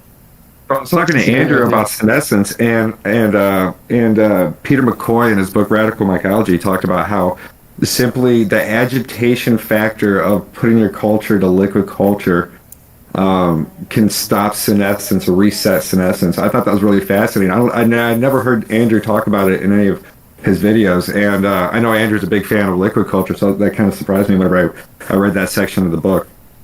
And probably because of that, I will be going back and forth between agar and liquid culture, like Ben was saying. I mean, it just makes sense. It's part of the workflow. Yep. Yeah, I agree with that for sure. I got another question. We've had like a lot of questions about substrates and supplements. So I'm using soybean hulls for my supplement, so just the master's mix for the most part. What are you guys using for your supplementation? Master's Mix. And my grain, I do like the multivitamin approach. I do like 3 different grains, like wheat, barley, and oats. I figure all the different varieties I grow, it's gonna like it. Like everything's gonna like at least one of those. So I like that approach. Whereas like I don't know if you double down and you're like I'm only gonna do wheat. I don't know. Maybe some variety doesn't like wheat and everything else grows really well on it. I like the multivitamin approach. Oh, so I have a question. I have some pretty nice maitake cultures. What is the best substrate for maitake? Does anybody grow maitake? I've been doing it on Master's Mix. The straight Master's Mix? That sounds good. Mm-hmm. Can you grow? I know you're not like has anyone had success growing shiitake on Master's Mix? Main Cap and Stem has just posted something about it on Instagram. They have a strain that they have found that will work with Master's Mix, but it's not the true Master's Mix recipe in that it's 50-50. It's more like I don't remember if it's like a 70-30 or 80-20 or what, but it's a slightly different mix. But yeah, typically shiitake doesn't like the soybean hulls, but they are working with it and producing shiitake on it. I don't know what their yields are like though. Oh. Man, I'd love to be the one that cracked that code. That'd be an awesome one. What, Samantha? Right. Daily, someone wants to know if that's sugarcane you're munching on. No way. No. Grass, bro. Just grass. It's sweet this time. Good time of year for it. Yeah. There you go. So, Daily, are you using? Did you say you're using soybean hulls too? Yeah. Okay. Yeah. I'd like to move away from it, but so far it's the best option. Yeah. I'm worried about like trace elements of like phosphate, but I don't know. It's working. Yeah, I've had Yeah. I've been wanting to experiment a lot with like beet pulp, but I'm having a hard time finding it in pellets. I can find it shredded. I know out west, when we were out west, like they were throwing pelleted beet pulp on the road. Like when we were out in Colorado, but I've not seen it pelleted out here in the South. Like, did it serve a purpose? They were throwing it on the road, or were they just throwing it on the road because it was like trash and nobody had a use for it? They were throwing it on the road as like they were saying they stopped using salt in that part of Colorado where we were at, and they started using beet pulp to spread on the roads. Really? Oh, Interesting. That's so strange. We should do that in Scotland because we need a lot of salt on the roads here. Yeah, we salt pretty heavily here, even though we probably don't need to because it barely snows here. Do what? We get dumped on here, but we don't salt the roads. We just dirt the roads. I like the Dan, beet you can pulp just though. put your It's like spent such a blocks on granola way of doing it. What's that? Oh, son, Dan's got like a whole lot of spent blocks out in his backyard. He could just chuck them on the road. Yeah, good. And then they ice over and become the Great Wall. There you go. That's a bit. Come on, let's be positive. Fair play. Yeah, no, there is a fair few. Could do with getting rid of them. But it's good compost. Breaks down Yeah, I made fast some too. pretty nice yeah, for gardens sure. with them. so you're not selling them? I don't understand. I think that people would be pretty anxious to buy those up, wouldn't you? No, I do. People reach out to me for them as well. Yeah. I'm just not all that active about it at the moment because with still having a day job. Is it I'm worth away. your time? Like how much do they sell for? Is it even worth your time? We literally just answered that question Well, about the LC. every penny helps, and I would rather reclaim something than absolutely nothing. So, Good point. um, I think it's it's just basically a byproduct. I wish that well, never mind wishing. What I will do at some point is try to tailor the financial aspect of the business so that it is profitable to grow waste, because I feel like that is the way we should be going. Andrew and I have spoken before about multiple strains on the same substrate, whether you're going from oysters to my mind's gone blank, help me out here. What would be next Yeah, in to the do chain? the sequence. Yeah, people do Yeah. strains in sequence, and it's like you'd grow oyster mushrooms as a primary decomposer, and then you'd come through and you might do a secondary decomposer. I think a lot of people have successfully used shiitake as a secondary, but there's a few others. Wood And ear. then- Do what? Wood ear. Wood ear. Yeah, wood ear is a really Wood good ear. one. Yeah. Wood ear responds. I've grown wood ear on Master's Mix, and it does seem like it grows better on aged sawdust than it does on just straight Master's Mix. And then tertiary decomposers would be something like wine cap or something like that. And I think that that's how these farms that are doing indoor wine caps, how they're getting them is by doing strains in sequence. Because I've tried wine cap on fresh substrate over and over and over again, and it does not seem to like it very well. Like, it'll grow in, but it just will not fruit. No. Hey, Andrew, is there any chance you'd be willing to talk to us a little bit about wood ear cultivation? Sure. Yeah, what do you want to know? I know nothing about it, Okay. and I'm just interested. So you're saying that you grow it on like spent blocks? Are you like I mean, I've pressure- never done that. I've just seen people do that with good success. What I've done was I just grew it on Master's Mix, and I just did it in the So square. you're making grain spawn and you're setting it up just like all your oysters and everything, huh? Yep, I even do the square cut on it. I think I'm going to get away from the square cut. I saw a video somewhere out of China where they were doing almost like, I don't know, I call them like Wolverine cuts, where they're taking blades and just going like raking down with 3 blades. And they'll do that, like scratch multiple areas on the block, and they get really good flushes that way. Wood ear's kind of slow, and we found one of the employees I had at the time figured out that he accidentally sprayed a bunch of our wood ear with our pressure washer, and I've always told them to keep it off. So he came and told me like, "Hey, I've sprayed your mushrooms by accident. I'm sorry." And then the wood ear just exploded, and then they stalled, and so we sprayed them again, and then they exploded. So what we found is that they almost seem like they benefited from a wet-dry cycle, but with water directly applied to them. And I've seen that out in nature. They grow, they'll dry up to little teeny tiny little lumps on a log or whatever, and then when it rains, they fully form into that ear again. So that seemed to be the most successful way to found them. Oh, so go ahead, Daly. We've got a fair bit of them around here. It's just the nature of the tropics, I suppose. And like they generally grow on like softwoods, and figs and that sort of stuff. It's pretty interesting to see. And yeah, like you were saying, they'll just shrivel right down, and then you hydrate them, and boss, quite big. Yeah, I got to pop out for a little bit. I got to disappear Also, for like Ben- 10-15 minutes. I'll see if you guys are still on. I'll pop back on if you're still going. That's fine, Ben. We'll see you See you then. then. Also, my phone's about to go dead. So it's been lovely, my friends, and other people out there in the nets. Hopefully I'll see you again in the future. We'll see you. Sounds I'm good. Daly. Have a good one, bud. Have a good one. Just quick, so I like the idea of being able to grow multiple different mushrooms on the same substrate, but do you think that it is possible to make a profitable business growing spent blocks? Because in that instance, anything that you do grow and sell is bonus, surely. Well, so it's, to me, I don't care about waste materials. So, like, we only fruit our 12-pound blocks twice, even though there's still some mushrooms that could be harvested from them. It doesn't make good use of our labor and space.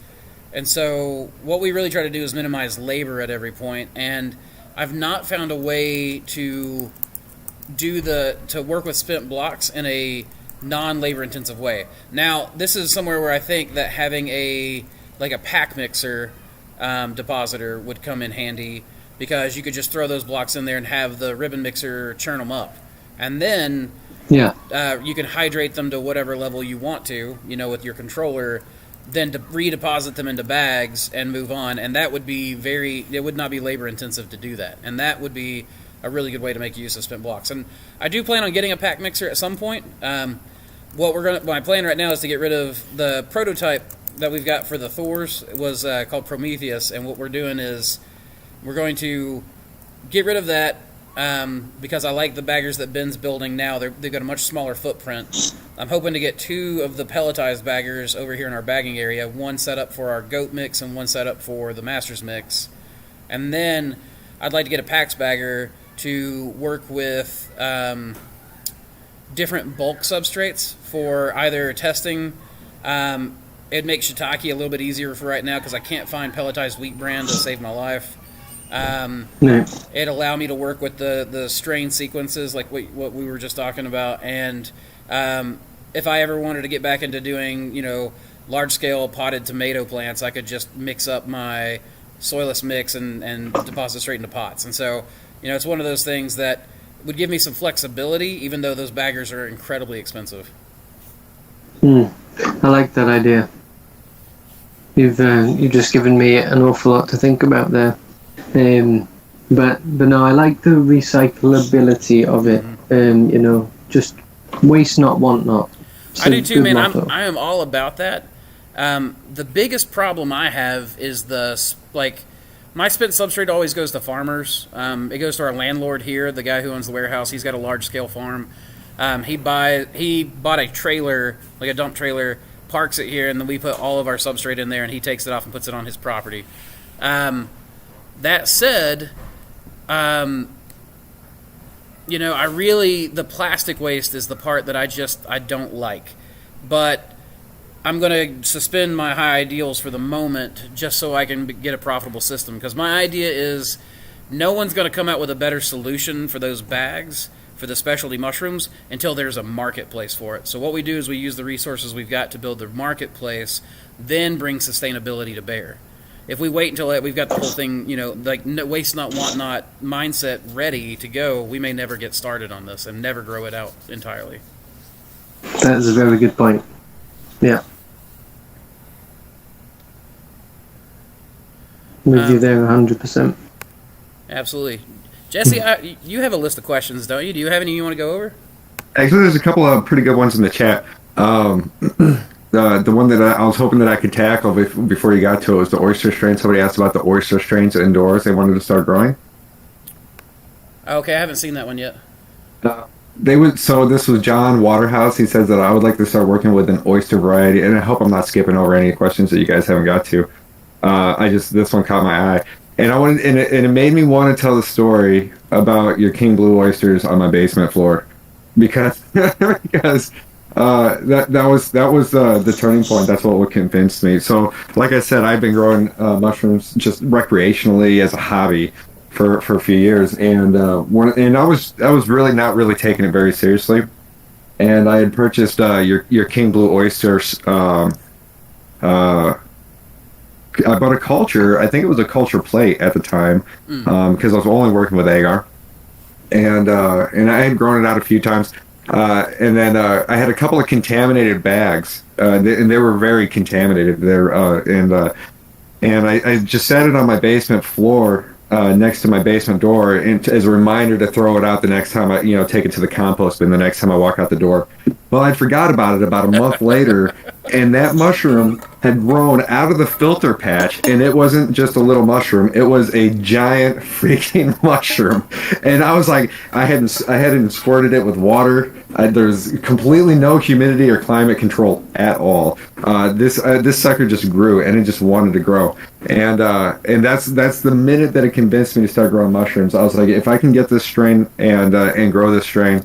I found it really hard to fail, and so far I've been absolutely right that strain, that king blue oyster strain, is unstoppable. So if you're thinking about starting it up indoors over the winter, man, you guys need to try Andrew king blue oyster strain, because that is just unreal. Well, thank you, Mr. Jesse. I do love that strain.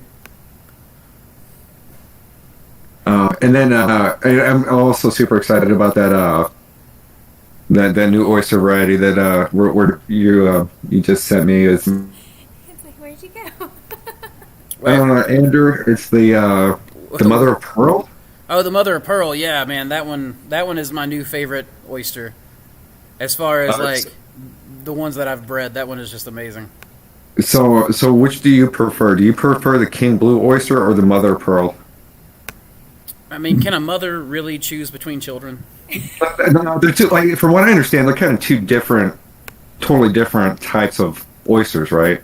Yeah, I mean, so what it comes down to for me is the mother of pearl does not have. It's got a softer stem than like a blue oyster, but it's not entirely soft like the king blue. So the king blue really attracts a lot of chefs because they can just take that entire cluster, chop it up, dice it up or whatever, and then they've got tons of little meaty pieces that they can work with. But with the mother of pearl, it grows much more like a golden oyster does, where it's got that core, a billion little mushrooms that come off of it. In fact, it often grows in this weird orb, complete with caps facing downwards at first.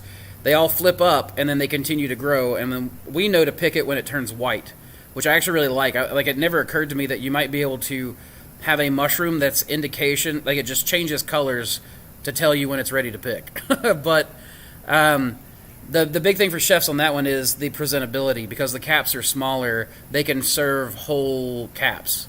And so they're kind of used for two different things. One's used, like, if they want the mushrooms to be presented, like on a pizza. King Blue is not as good, from what I've heard, on pizzas as, like, the Mother of Pearl is. That kind of thing. Now, is the mother of pearl? Do you think that's going to be as hardy and prolific of a colonizer as the king blue is? So far, it's actually proving to be more so. What? No. Yeah, man. Like I kid you not. So we've had it fruiting in the 40s. Like it pins in the 40s, and then this last summer, we checked the temperature in the warehouse, and it was like 96 degrees. And I was like, oh my gosh, nothing's going to pin. I'm going to lose. Yeah, it was so hot. We didn't have the HVAC installed yet. And I was like, I'm going to lose my business. And I walk in, and the mother of pearl bags are fruiting everywhere in 96 degree weather. And I've never had an oyster that had pinned at that heat other than golden pinks. What's the weight that you're harvesting on your 12-pound bags? On the mother of pearl, I don't know. I've got it listed on my website. I've got pictures. And then it should say something about my average pick. Do what? Because those king blues, those are massive. I think with those king blues, man, it wasn't uncommon to get a 3.5-pound flush. Yeah, mother of pearl's not quite as heavy. No, it's a little bit more delicate on the weight. I don't think that we have. Samantha's looking to see if we've got a strain sheet on it right now. I don't think we've started collecting data on mother of pearl just yet. I'm going to be interested to find out. So just basically, that would be my answer then, because I'm trying the mother of pearl, and because based on your recommendation and what you just told us, and that king blue, absolutely, I personally recommend that king blue. If you're going to grow an oyster indoor this winter, dude, do that king blue for sure. Yeah, I've been loving that. That was my first. That was like my proof of concept.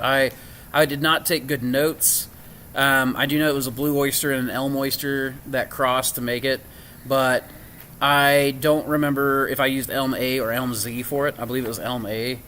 But it was definitely one of those things where Smith said we've got every strain except mother of pearl right here in the stack. Always the way. Right. But yeah, I mean it ended up like seeing the shape. I mean, king blue looks like nothing else, except I think there's a couple of strains out there now that do, but I wasn't aware of them at the time.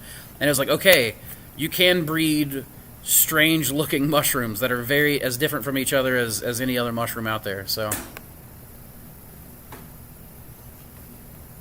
what's your what's your heaviest crop and your lightest crop? Which strains? For me, on the light crop, Enoki is by far the lightest thing I think I've ever grown. It does not produce well by weight. Now, by volume, it does all right if you top fruit it. The mushrooms aren't quite as pretty to me as they are when you fruit them like I do my oysters with the square cut, but your yield is better. That's the lightest thing. The heaviest, Samantha, what would you say are heaviest? I don't know. Probably the king blue. It's probably the king blue or the king oysters. We have a king oyster strain. King oysters, definitely. Yeah, the king oysters will produce these giant mushrooms, and they're typically like where a lot of people will get a ton of smaller kings. We side fruit and just that little square like what we do for the oysters, and we end up getting like They literally grow like this big. Yeah. It's Wow. We have pictures. Yeah, I've got pictures where my hand is sitting in a cap, and that cap is still like way beyond my fingers, and the mushroom, I've got it next to my forearm, and you can see that the stem is as large as my forearm is. And Wow. I really like that strain of king, but that one will produce like that mushroom itself. It would be a 2-pound mushroom by itself, and there'd be like 2 or 3 of them coming off the block. Oh, that sounds amazing. Yeah, it's a crazy strain. I've never found a king that's quite like it. I actually have a quick question for Sam. I was wondering whether or not you've ever forgotten about somebody's order, or whether that's you've left it at home or you've not even picked it in the first place. Have you ever had a catastrophe like that? And if you have, what did you do to make up for it? You see those 3 cases right there? Oh, yeah. That goes to one of our clients tomorrow who was supposed to get it Tuesday. I feel like this is a loaded question. You planned this out, didn't you? Timing. Oh, yeah, whatever. You knew this, Dan. You knew something was up. You had to call her out. Look how red she's turning. Oh my I goodness, wish. I love you. So, in my love you. defense, Friday was insane and very chaotic. And then number 2, like, how much did you hear of that? Did you have it muted? No, I accidentally muted it Okay, as soon as you went well, quiet. Anyway, I also filled the van completely full. So I think in my head I was like, okay, that's it, I'm good. And then just left, and I still had 3 more cases. So, Wow. yeah. Okay, I'll make good. up It for happens to the I'll best deliver of it us then. tomorrow. It happens, man. Like that's the thing. Sometimes when you post on like Facebook, some of your grows, you might have a little speck of contamination somewhere, and it's like, okay, contamination is just a part of life. Those little accidents are a part of life. Like, no, people aren't really growing in much quantity if they've never had those accidents, But Like, I will say this: I never truly forget. Like they always weigh on me. They weigh on my heart and mind and soul. Like it's just, and they know. Like when I got there and I was like, oh no, I'm 3 cases short. Oh no, and then they were like, no, don't worry about it. Just I know you'll get us squared away. And so they didn't have not a worry about it in the world. So they know we'll take care of them. But yeah, I'm delivering that tomorrow, and I do feel very bad about First it. thing. Very, very guilty. But That's yeah, awesome. you make up Right? for it. The timing of that. How did you know? yeah, how did you know? Because it happens to me all the time. It's so bad. Too much on the plate. It's too bad. But I was just wondering if it happened in those upper echelons or not. Low middle echelons. Oh, sorry, what'd you say, man? I said low middle echelons. Low, middle? Low middle. Okay, sorry.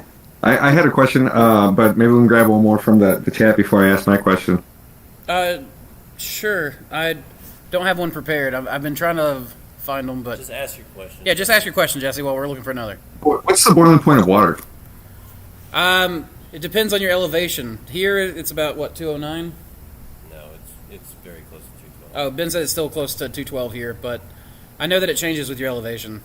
Yeah, so that's kind of a question that I was really kind of thinking about today as I was running my sterilizer.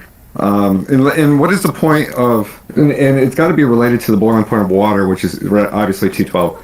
And you run. I think you said that you run your sterilizer at 210 for your bulk substrate, right? That's what it comes out to about that. We never could. We had a sensor in the middle of our bags, running occasionally, and while we're running our steamer, and I don't think we ever got above 210 in the core. Yeah, but the question is that the thermometer just not reading accurately, or Right. is it that we're actually boiling at a lower temperature? Right. Yeah, I bet money on the thermometer. I've had a, and that's a discussion for a different day, and maybe I'll talk to somebody a little more knowledgeable. But man, my thermocouple is wildly inaccurate at certain stages of the sterilization process. I have to recalibrate it sometimes 2 or 3 times per cook, and I think it's because they sell these little thermocouple adapters that's like certain metals I'm not sure. We'll talk about it some other time. But anyway, no. So I wanted to talk about the boiling point of water because is that the reason that we sterilize to that temperature? Is that why we go to that? So Wait. oh, sorry. Oh no. How do you do that? Just here. Not right here. Yeah, we can hear you now. Oh, you can. No, I'm just kidding. No, we can't hear you. There you go. Oh, there you are. Okay. Okay, I don't know what happened to you guys. You got small, but that's okay. Andrew left, and he was like, "Yeah, you guys just take care of it." And of course, he was driving, so that's the kind of thing. That's like my life. It's like, oh, here, That's probably take better this. anyway. I think your YouTube fans will like this better. Could be. We're human. It's like This is how it should have been from the start. Right? It should have totally been like this from the start. Yeah, yeah, it's true. I like my face. She's okay. I like your beard. You know, Ben, I do like I'll you. never get there. What? So it's like down to here. Like, okay, it's way It below. doesn't matter. Anyway, so the issue is temperature. Yes. The reason why we don't go higher than the boiling point of water while we are cooking is because all the water would then boil out. And so you would just cook your material dry. Okay, and that kind of brings me around. Oh, go ahead. So ideally, the higher the temperature, the better. It takes about 250 degrees, right around there, Fahrenheit, to kill bacterial endospores. And so Paul Stamets goes over this in one of his books. I've never read them. I don't care. But the simple reality is every tiny little microcosm of that material has to reach that for about 15 minutes in order to kill the endospore. So we can't reach that without increasing the pressure because all the water in the substrate would just boil off. And so if you increase the pressure to the point where the boiling point is above or equal to 250, then you can raise the temperature without just drying out your material. But because that is expensive and dangerous, or costly, pick two. The best we can do is 212 without just drying everything out. That's the simple answer. Right, so at say 15 psi, and you're at 250 degrees, is the water liquid? The water is at a phase change right there. So within the pressure cooker or autoclave, you are going to have convection currents. The water will be boiling off, becoming steam, and then anytime that it hits a material, so as your substrate is actively heating up, it will be absorbing heat from the steam. That steam will condense, become water, fall back down into the pot.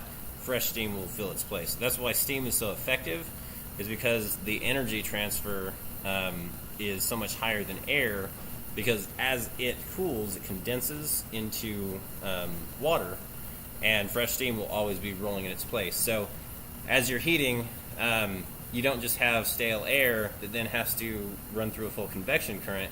You actually have, it just collapses and fresh steam takes its place. So the heat transfer is very effective from the steam to the medium that's being heated up. So do you put temperature probes in your blocks, or did you used to do that and now you just know what time, like how long it's supposed to run? No, we did that when we were first running the hellhole, as it was called back in the day.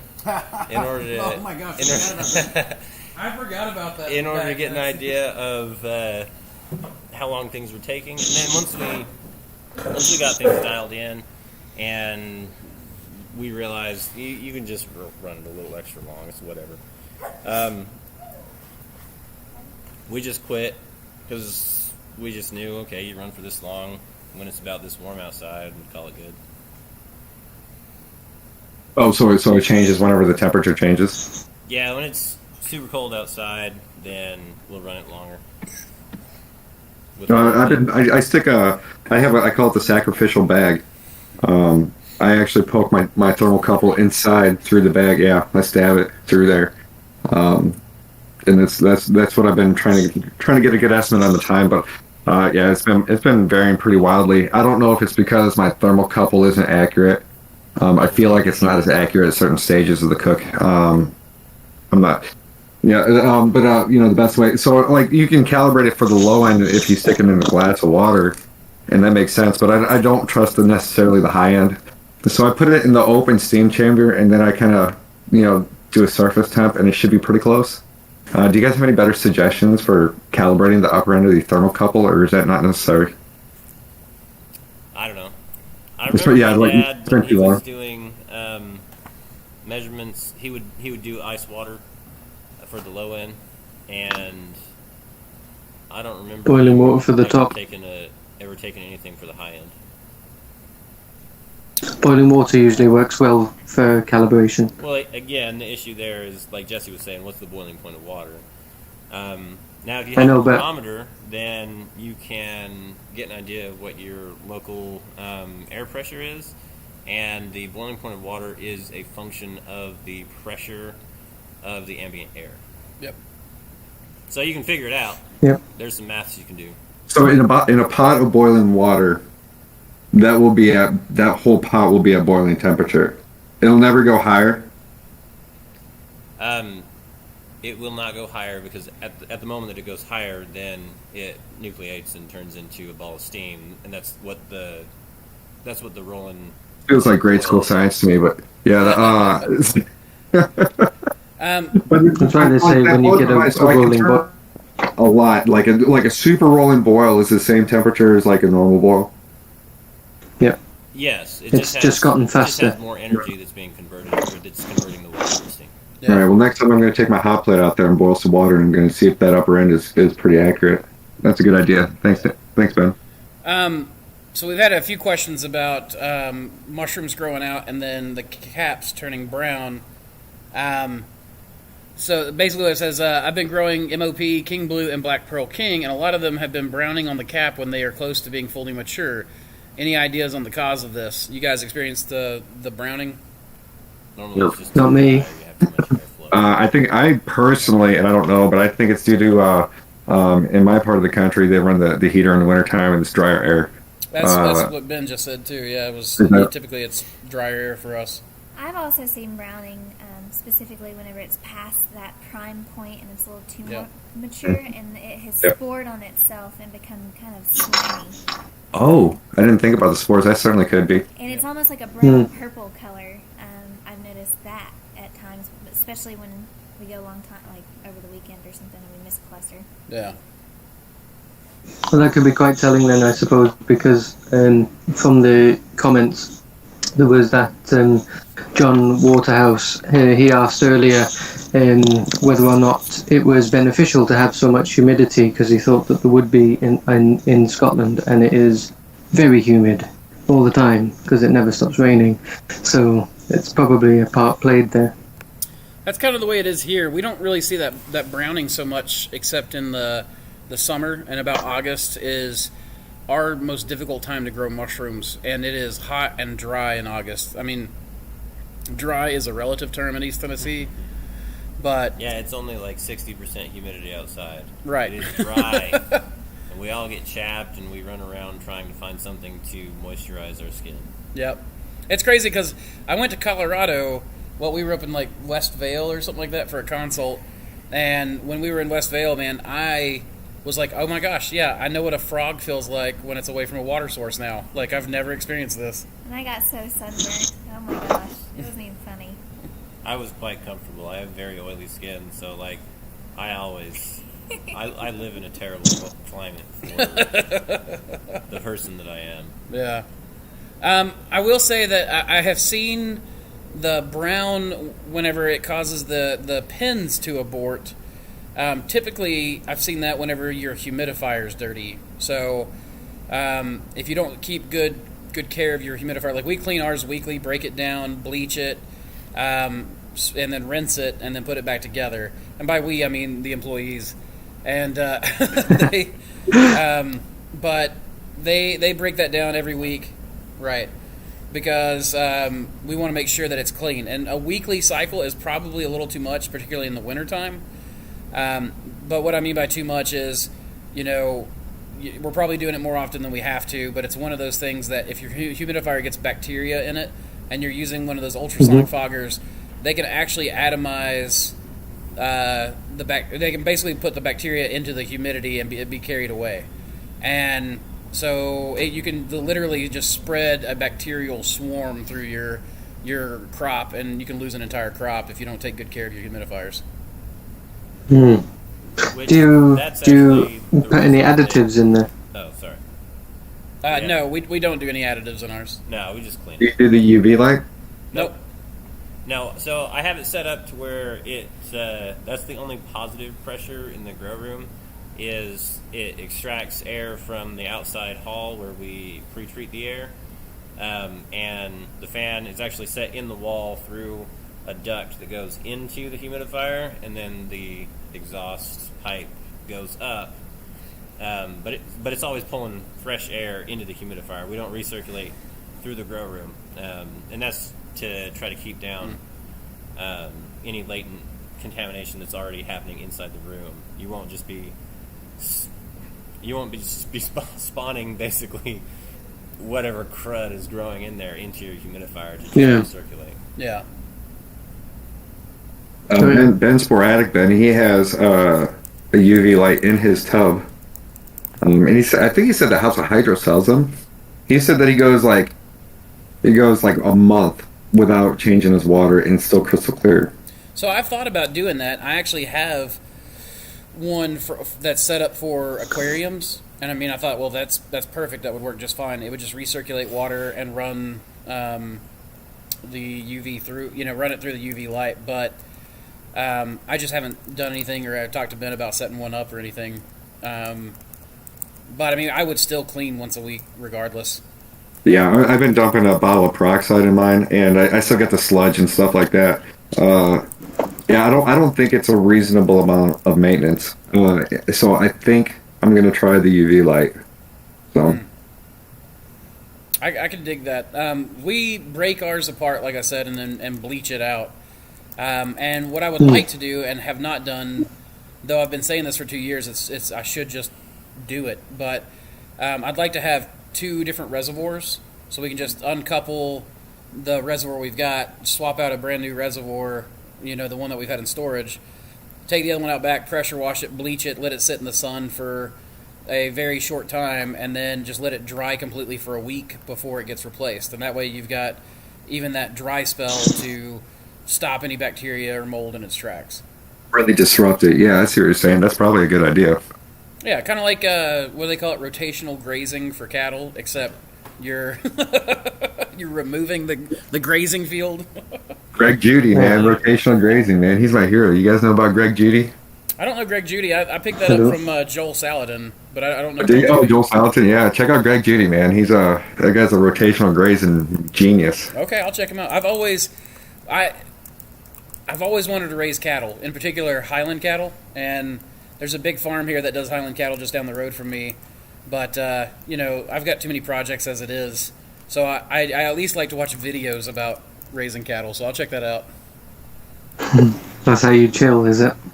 Sometimes, yeah. I like to watch other farms operate. Like, man, have you ever seen the way they, machine harvest carrots? Just, those machines that just dig in and just scoop them up? It's fascinating. Yeah, exactly. It is, right?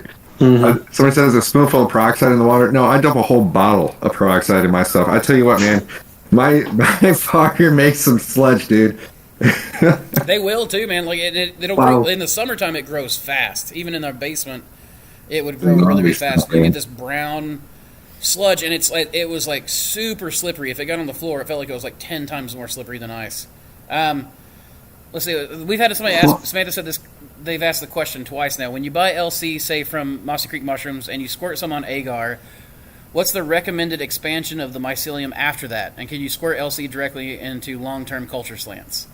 So the culture slant, I'll answer that one. I wouldn't do that. I would grow on agar and then transfer from agar to your slants, because your slants are your insurance policy, and you don't take chances with your insurance policy.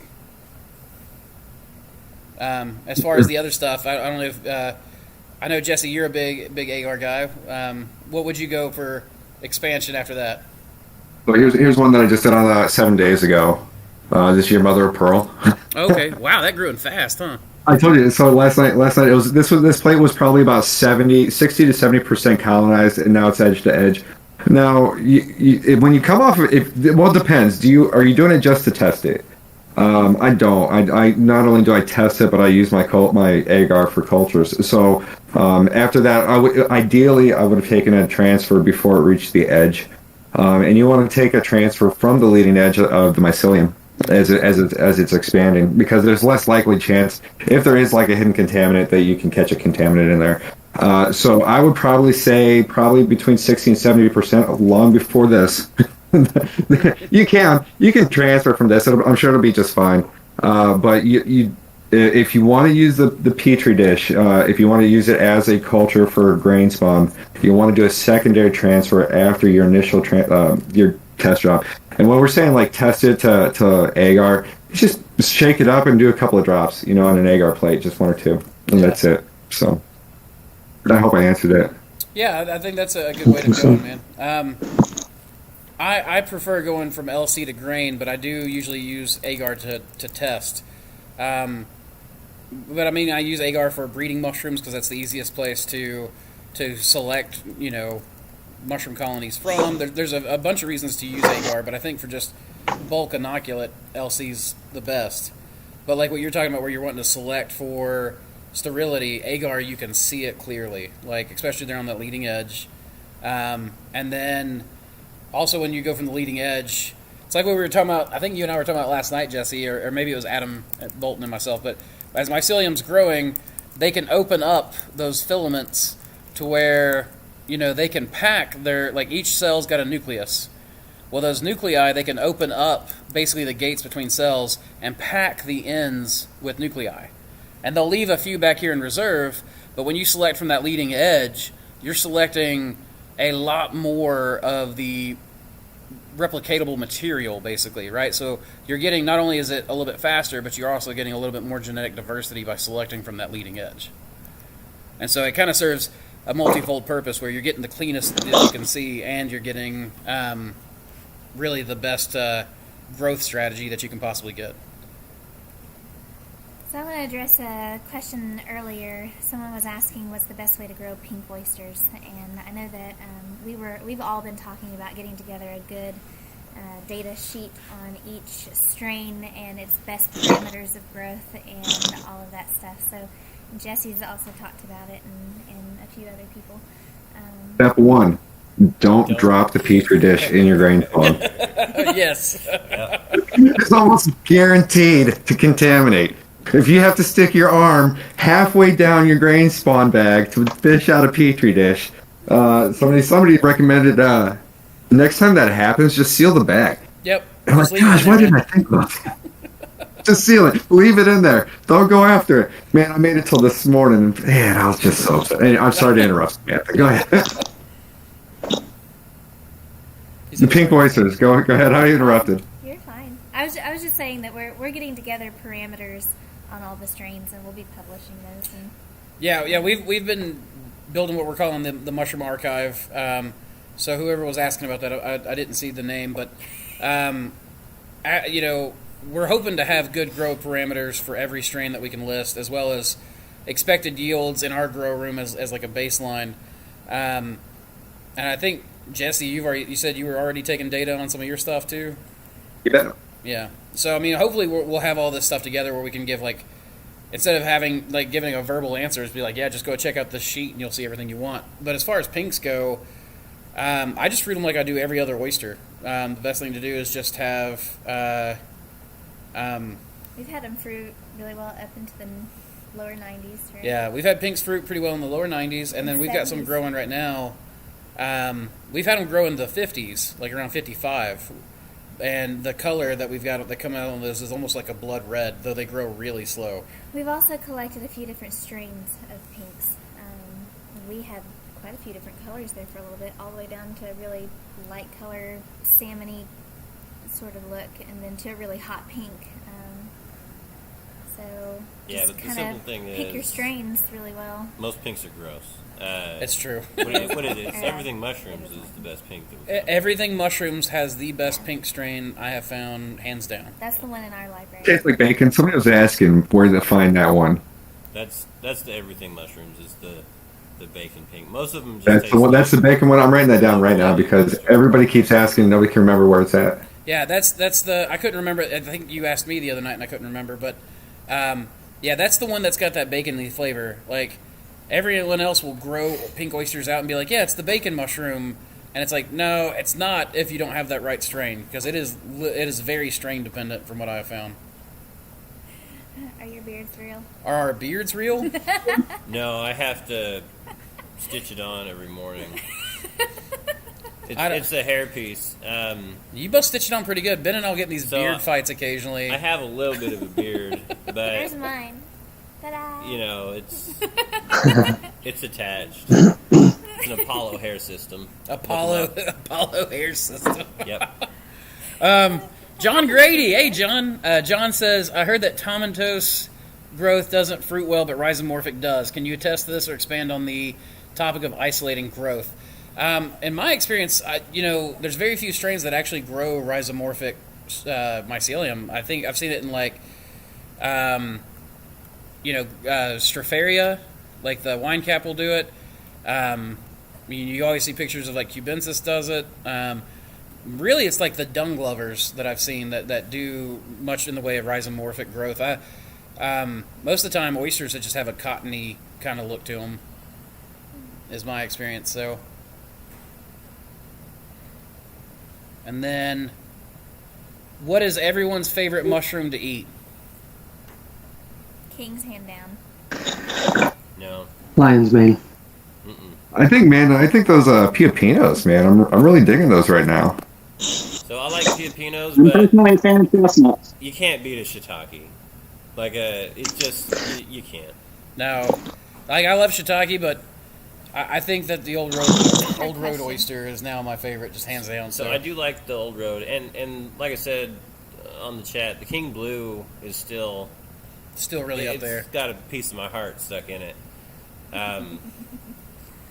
Okay, so not only is like the best growing strain, like the biggest strain, the most hardiest strain, but it's also one of the best tasting. To me, I mean, you it's can't beat that thing, man. The only thing I don't like about it is the smell in the grow room. To me, it kind of puts off a smell like a Bradford pear. And a lot of people say they don't experience that, so maybe it's just me, but it kind of does have like a slightly... Andrew has a special sniffer, though. So. Yeah, I do have a super sniffer, so maybe that's it. Considering it's one of the best all-rounders so far, do you think, maybe not with this one, because I'm sure that you'll develop it further, but do you think at any point that you would do mankind a service and donate either a plate, a slant, or just spores to like the Svalbard seed vault, just to keep on ice in case humanity needs it? I have never thought of that. I didn't even know they would do fungal samples. If they do fungal samples, yeah, I would do it. Then we should send some spores from like the best of our strains. I would absolutely send some like spores off to that. But yeah, I think it would be interesting if they didn't, because they keep one of everything. Well, I don't think that's a bad idea even for fungal crops. I know like people worry about plant pathogens, but one of the interesting things is that funguses have susceptibility as well. So there was a big period where every grower I knew across the nation, this was a couple years ago, was having really bad trouble with blight, like blotch. With bacterial blotch on their king oysters. And I did a trial where I grew 3 different king strains out. One of them was North Spores King, and the other 2 were from different sources. And the other 2 performed much better, even though that one that was in the middle was the North Spore, and it blotched out bad. And it wasn't North Spore's fault. Like they didn't do a bad culture or anything like that. I think that there was literally just everyone across the nation, North Spore had exploded on the scene. Everyone was growing the same strain. And I think there was literally just a bad, wet, bacterial bloom that year that happened to eat that crop up pretty bad.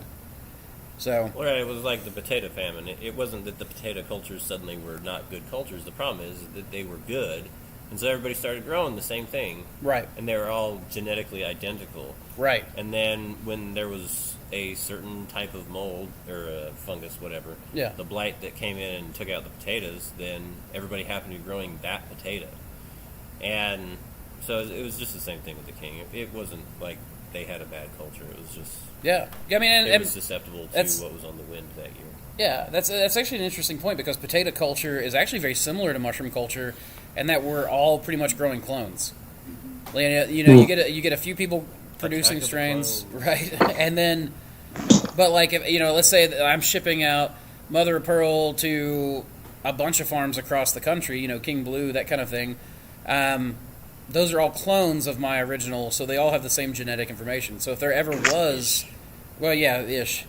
If there ever was something that it was susceptible to, then that crop might be in trouble. But the good news is that if you're growing a large diversity, like we are, that we focused on diversity big time, and we have found that that has really buffered like our losses. Anytime we get bacterial blotch and it will affect a certain strain, the other strains are growing just fine. And so it really buffers any sort of... It makes us more resilient as a farm.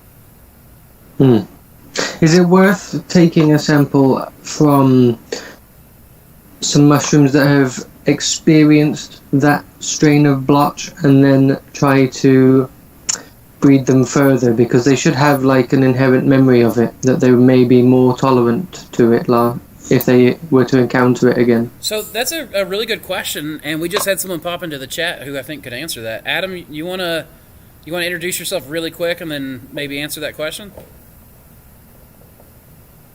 Can you guys hear me okay? Yeah, I can hear you. Well enough. Sorry, I'm driving in rural Florida, so if I cut out, don't hold it against me. Yeah, everyone, I'm Adam Bolton. I'm a plant breeder and geneticist by training, and you're right there with your assessment that if you know it's got some known resistance, the chances of you being able to cross with it and gain that resistance in new crosses is a lot higher. Brilliant. So we do that with plants all the time, where you'll get a known line fixed for disease resistance, and you cross it with everything you've got, pretty much. It becomes what we call like a donor line or a donor parent for resistant gene. Nice. So you were starting to break up there at the end, but I think that we got that. I like that a lot. So find one that's got some resistance and breed it in. So I'm thinking now in this king oyster, if I take the strain that I saw that was the most resistant to that bacterial blotch and then started breeding it into other king strains, that would hopefully carry over and create more bacterial blotch resistant strains. Yeah. But you would want to make sure that as you grow out new crosses, that you are actively testing for the blotch. So you'd almost need a separate grow room to like intentionally infect it with blotch in order to screen for that. That's awesome. I might just start culturing some blotch just to try that out. I think we should definitely do that at your place. Well, I am looking for a Trichoderma Reese strain, so you know. Asking for it, yeah. So that's dangerous. That's crazy. I don't know. Let's see. We have Brilliant another. to hear that though, because I've been wondering. Say that again, Dan. I was just saying that it's brilliant to hear that because I've been wondering about that. You know, like it's unfortunate when something like that happens, and very good to know that it can be the phoenix in the ash. Yeah, for sure. And which actually makes that what you're talking about. Like maybe we ought to see if we can get some fungal samples into that seed bank if they're not already doing it, because that might actually, especially for like agaricus, some of the large like shiitake is grown. I can't even remember what the numbers on shiitake consumption worldwide are, but it'd be good to get some especially disease-resistant strains in there, but good producers in some seed vaults. Yeah. Especially since fungus is weird, man. Like even just growing the same strain over and over again and selecting for in certain places, it seems like strains change over time, even if you're really careful about trying to always be growing the same thing, like that strain will oftentimes kind of shift just on its own accord. Mm-hmm. You got a question? Just getting started as a grower, not so much large sterilization. Oh, okay, well that's not really a question. So, I know I can see you searching for a comment quick. Yeah, if you've got one, man, go ahead.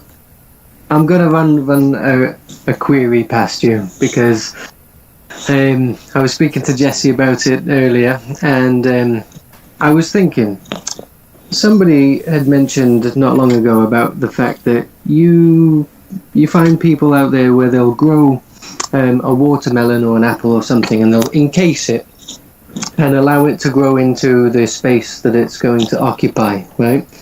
And we all know what happens, and you end up with a square watermelon. I'm wondering, what do you think would happen if you tried to do that to one of your giant king blue caps? Is it worth trying? Like grow it into a square? Yeah. So, given that You could sell bags of diced, massive cubes.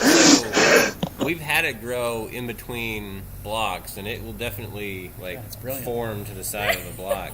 So, Like, was it slimy or messed up, or do you think it was viable? I mean, I've had them to where either one. It just depends on the conditions of the grow room. As long as we don't tend to run at ridiculous humidity levels, so it tends to be fairly dry. Anything that's growing, touching the bags, tends to be okay, unless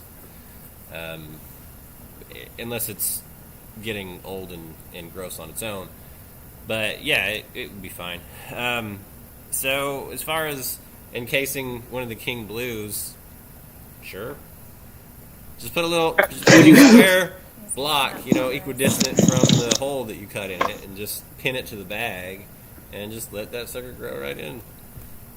Yeah, but You want to I'd use love like to see a it. semi-permeable membrane, that way you could have the humidity get in and out. I think the humidity wouldn't be a problem in the mold. It would just, whatever mold you're growing your mushroom into would probably be pretty well buffered. It wouldn't dry out very easily. Like I'm even envisioning like this mold with a grid, and the mushroom just grows into the grid, and then you just pull that grid off, cut the mushroom up, and hand it to chefs, and they can literally just take a knife and whoop. And you're right, that's like pre-diced mushrooms. I love it. I want it. I love it too. I wonder if the stems would be softer that way too. Like That would be cool. Or would it be forever searching for light through the cubes, and you'd have just this really elongated cap? Right. Yep. Hilarious. Well, see, I'm getting somebody. Jesse James is having a similar problem to me, sourcing reasonably priced soy hulls or wheat bran. Do you think pulverized straw would make a good substitute? So, just to answer that question, I use straw in place of sawdust, and I don't know that it would work very well as a supplement, because what makes straw so good as a substrate is that it is a selective substrate, and it is not it's not high nitrogen, so it's not going to be a really good supplement source. It won't grow a lot of mold and bacteria, but that's because it's kind of a poor nutritional source, and white rot funguses can make use of it because they can actually break the lignin down. So what you're going to want to find is something with high protein, because nitrogen is a protein-bound molecule. So I think beet pulp's got high protein. Some farmers co-ops have what's called a commodity feed that's usually used for bulking cattle. That's got like corn gluten, or I think it's corn gluten. I don't know, things like that. Things that are high protein that'll make a good substitute for soy. But finding the magic bullet cure to get off soybean hulls is something a lot of people are very excited to get into, because nobody's found something that's as good and as cheap, and it's not widely available, in some areas. I'll also say that the pelletized sawdust too, but soy is very dusty, pelletized, and we have some trouble with people sneezing and stuff. Like, just in general, it's just so dusty. You have to run out and sneeze real quick outside and come back in, or wear a mask or whatever. But the straw is equally very dusty, and I can only imagine what pulverized straw would be like. Yeah, that's why we use the breathing that straw in. pellet. I would definitely, yeah. If you can get it to hold the straw pellet, I definitely would for sure. But. That's not why we use the straw pellet. We use the straw pellet because Thor's a picky eater. Well, that's true. That's very true. It's because straw pellet is this question. Jesse James has a lot of awesome questions, dude. You need to get into the Discord chat because we posted a link at the very top of that chat, by the way. So anyone who it's there. Yep. Yeah, Jesse James, you need to get into the Discord, man. a lot of good questions coming, bro. Well, let's see. We've been running for 2 hours, so I don't know how you guys feel. If you want to continue, if you want to call it a night. I've been watching the viewer retention. I'm pretty amazed, man. It's been floating around that number the whole time. How yeah. It's been locked in between 54 and 58, like for the past hour and a half at least. Yeah, for sure. Because all of us gorgeous devils are here. That's right. Earlier we were talking about vitamin D, and I found a research paper on it, and I just had it tabbed aside, and I wanted to make sure I mentioned it because it's pretty fascinating that mushrooms will create vitamin D as long as they have access to UV, even through fluorescent UV lamps. Oh, really? And the interesting part is that they can create vitamin D post-harvest. Yeah, after the pick. That's true. And for being one of the only real vegan sources of vitamin D, that's pretty amazing. Like, where does the vitamin D in your orange juice come from? Where do they even get it from? Does that concern anybody? I think that is typically a microbiological product that's added. Is it? Yeah. I know vitamin B is typically a yeast supplement, I believe. And I think vitamin D is something similar. They get that from some sort of microbiological source where they can grow it out. Right, but it has to be added, right? So it's added to your whole milk and it's added to your orange juice and whatever. It's not naturally there, and it's pretty cool that mushrooms are one of the only true vegan sources of natural vitamin D. That's pretty amazing. And oysters typically will process or turn the UV into vitamin D about twice as fast as shiitake. Wow, I didn't know that. Wait, what? The oysters will? Yeah, oysters will. Man, that's and especially in the gill. Gnarly. That's where they'll have the highest concentration of vitamin D. Goat mix. Wait, what about the goat mix? Somebody's talking about the goat mix in the YouTube chat. Oh, okay, yeah. I mean, the goat mix is it's something that we played with because I grew on pine pellets one time, and my oyster yield and my Hericium yield went up significantly when I used pine. So, reading into it, I was going, okay, pine is a low lignin wood, and straw is even less lignin than the pine. So I wanted to try that and see if, because the mushrooms, from what it seems like, the mushrooms are actually more interested in breaking down the lignin to get to the cellulose and the hemicellulose. And so it works out really well if you can lower the amount of lignin they've got to work through to get to that nutritious, sugary goodness they're after. And so far, the Hericiums do not like the straw pellets. So what we're doing is like a 50-50 combo of soybean hull pellets and straw pellets, and oysters do really well on it. Hericiums do not like the straw mix at all. But you've only got 2 more characters. Welcome back, Joseph. Yeah, welcome back, Joe. But that's the straw mix. Perfect timing. I'm about to just dip very quick, get a fill up, and I will be right back. All right, man, sounds good. Hey, you guys are bad luck. Why? We got a fire right when this thing started. No way. That's unfortunate. A small little outside fire, but it's all right. Oh my goodness, man. Good. No, it's her, right? I hope. No. Just a small little outdoor thing. My coworker caught herself on fire making popcorn the other day, and like severely. Yeah, you laugh, but dude, she's already had 1 surgery. She's out of work for 2 weeks, and she's gonna have another surgery. Dude, it's bad. That takes skill. Oh my gosh. That's a talent right there. I know, right? Cool, man. They didn't set themselves on fire, but did anybody see fairly recently the guy who installed a UV lamp above his flow hood and decided he was going to work in front of his flow hood Yeah. with the UV lamp. Oh my gosh. Brutal. He was I hospitalized. got a screenshot of that. Did you? Yeah, like, dude, scared me. Like, he went blind. Yeah. I don't know if he got What? his vision back or not. Yeah, he went blind, and he got significant burns on his hands and face. Every time in message boards or the Facebook groups I see people asking about it, I just post that screenshot just to spook them. Yeah, you don't want to work with UV unless you're really being very, very careful, and you want to systematize it to where it's almost impossible for you to hurt yourself with it. Eric said you put it on some sort of motion timer or something, Yeah. so it's on when you're not out in the room, and when you come in, it turns off. Putting it on a motion detector is great because as long as you're not Do sitting you? in your lab reading or something. Yeah, Right. the UV, the light itself actually does something. I think it produces ozone. It causes some sort of chemical reaction there that causes ozone.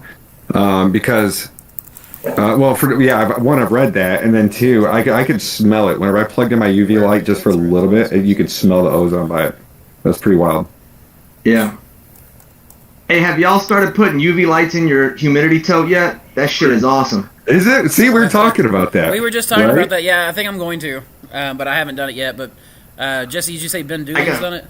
Yeah, Ben Doing's doing it, and he's like, he don't even have to clean it like once a month now. If that. Listen, that's accurate. I got the one from John Broadhead, and because I was waiting on it, I was bugging him, and I finally got it, and I threw it in the tote, and I was cleaning weekly, and I just ignored it because I built a new room. So like a month and a half went by, and it's crystal clear, unbelievable. And I think about you, Andrew, because you got at one point, did you have multiple rooms with multiple totes? Yeah. That you're making me kind of excited about this now. Well, yeah, because your whole thing is like being more and more efficient and stuff like that, and making long processes shorter. You got to have that UV light. It's like what, $30? It's incredible. Yeah, I might make a YouTube video on the UV light. I think that's a great Can idea. You post the link? should. Oh, by Can the you post way, the link? everybody go check out Cactus Hat Mushrooms on YouTube. Thank you. So, hey, can you post a link of your UV light? Where'd you buy it from? House of Hydro. Okay, they've got them. Okay. Yeah, and the same one I believe is available on Amazon anyways. But I wanted to get it from John. Yeah, I buy from John when I can, man. I like Yeah, to I'm support definitely on him. that route. Absolutely. Yeah, Good folks. yeah. John's good people. His customer service is just unreal. Yes. It really is, man. I have never. Anytime I've ever had an issue with him, he's always been like Johnny on the spot to fix it. Like it's been fantastic. Oh, Johnny on the spot. His name's John. Oh, I didn't even mean to.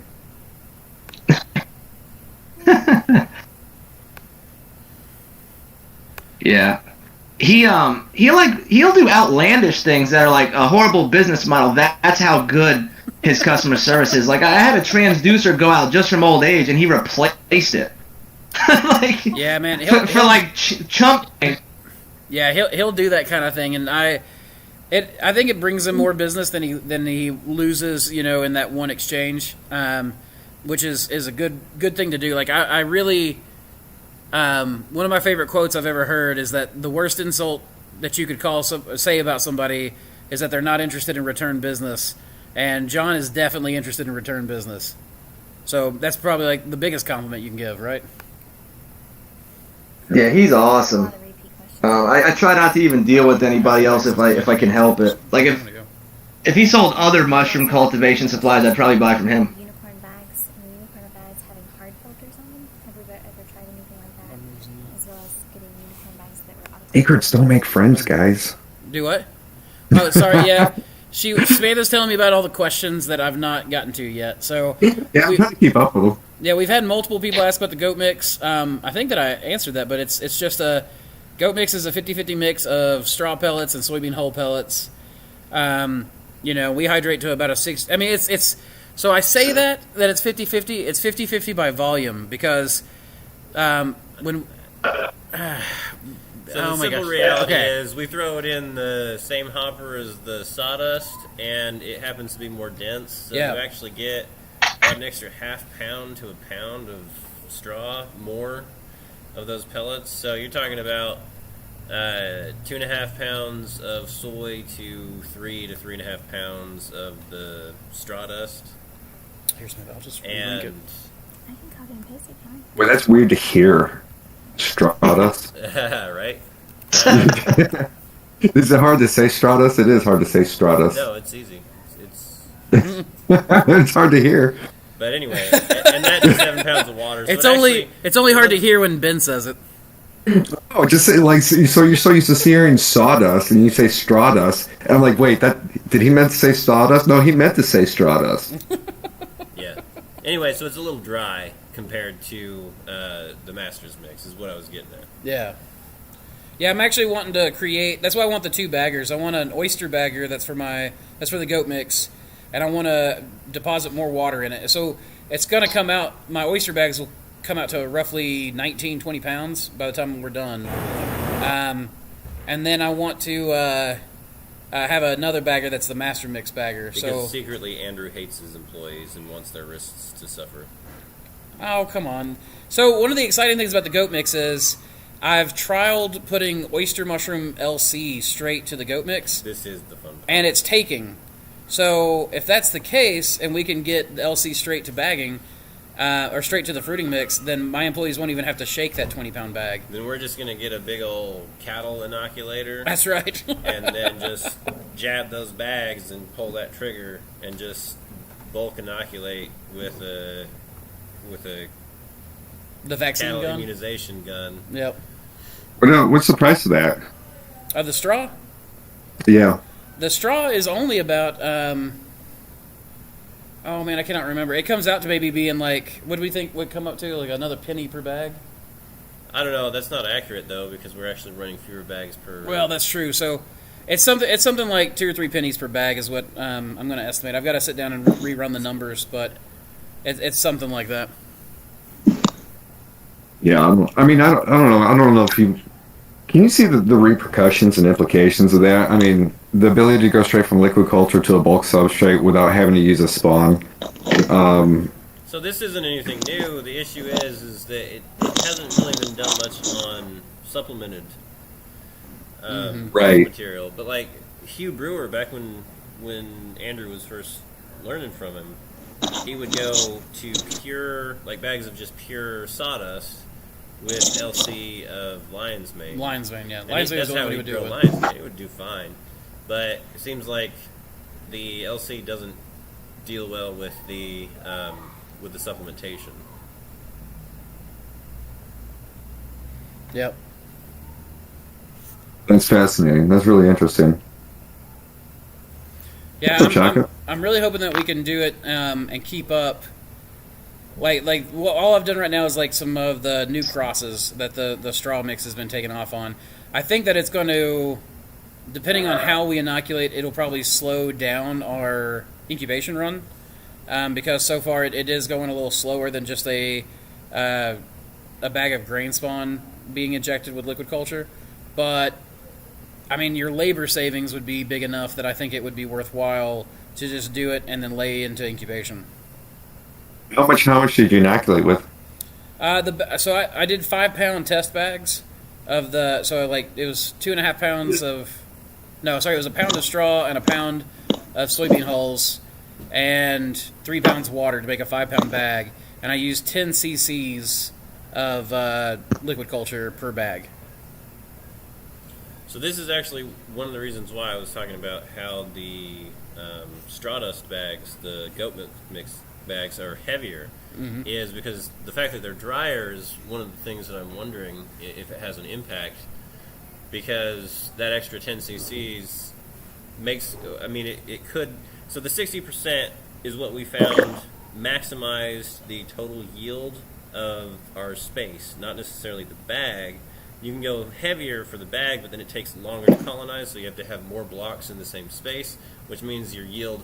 So 60% is that sweet spot, but you're running pretty close to saturation of the material. So by the time you put in the extra liquid, then it seems like you're running into potential to have supersaturated spots, which then go anaerobic and bacterial. So the goat mix being a little bit drier, I'm wondering if that has an impact on it not going bad from the Right. LC. I don't, because like, we used to do, like, I've seen some people do 40% hydration, which just seems remarkably low to me. And they colonize like crazy, but then your yields are lower. Especially on the second flush. Right, because there's just no water left in it by then. And so, again, it was like the total yield per space was lower at that point than the 60%, and you went through more material per pound of mushrooms. It was just nonsense. So, but yeah, I think that the hydration of the substrate has something to do with why the goat mix takes the LC. It's really fascinating, Ben. So what do you think? You think you're going to be able to bump up the ratios a little bit? Try that. Of what? Of water. Yeah, so that's what I'm saying is we're actually running at a lower than 60% on the goat mix because the sawdust or the straw pellets are denser than the sawdust, so we're dosing an extra half a pound to a pound per bag. So we're running more like 54, 55%. Yeah. I forgot what it is because I'm not good at math. But yeah, it's running lower in hydration than the Master's mix. I'm excited to find out what your tests look like. This is definitely what I'm following.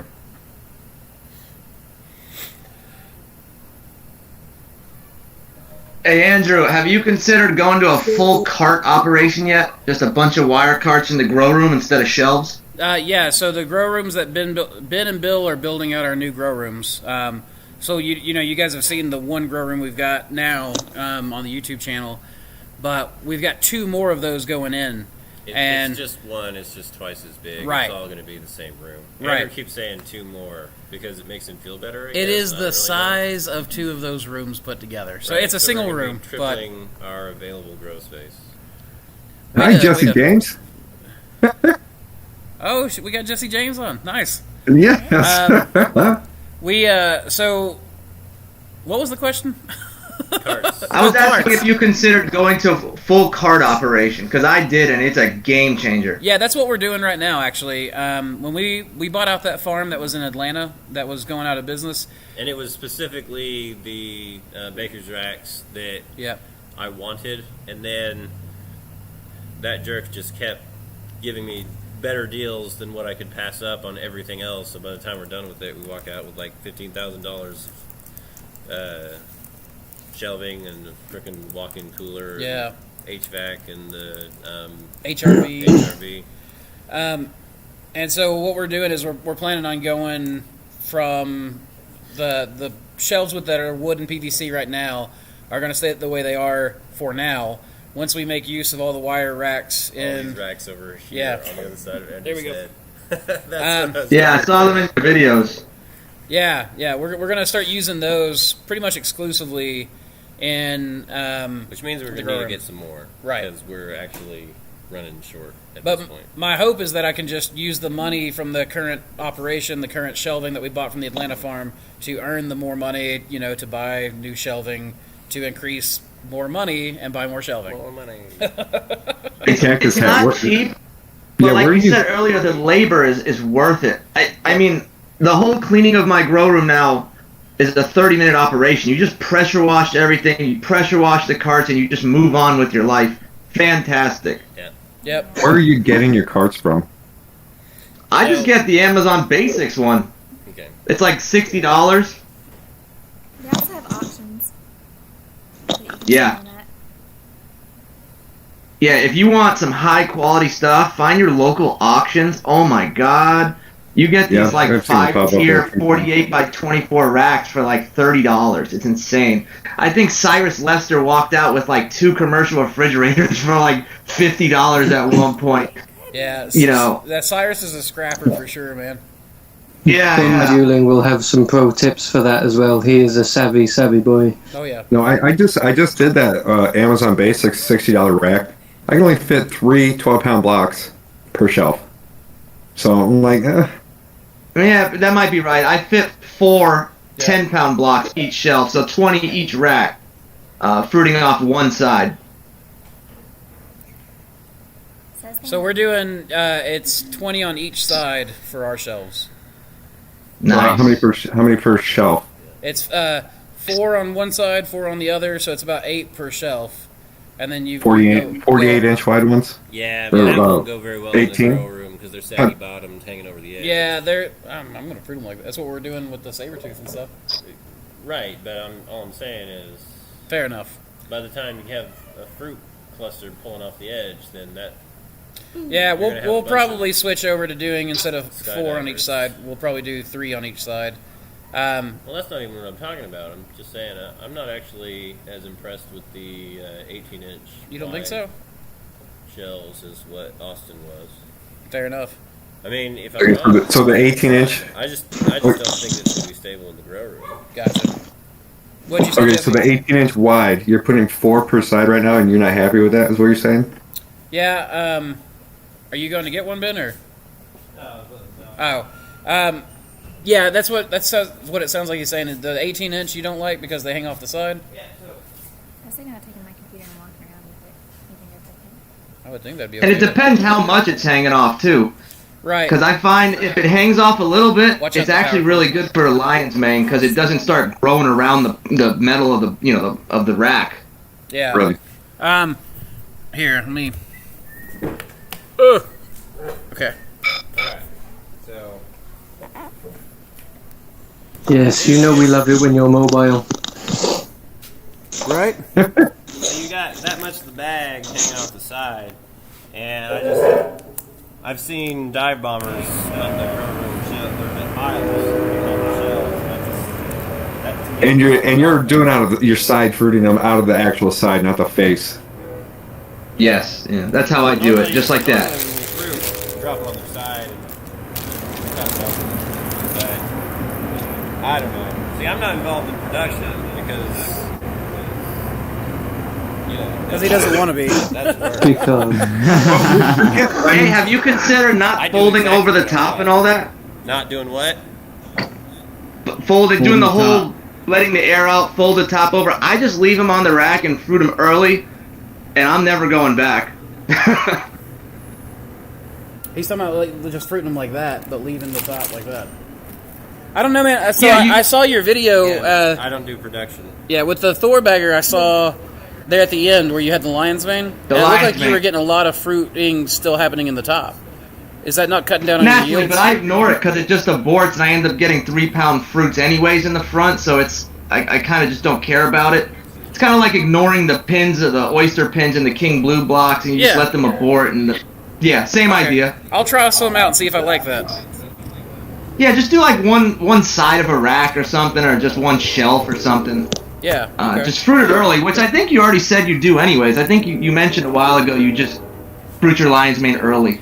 Yeah, so those, to me, any Hericium block, if you can see white, you're already too late.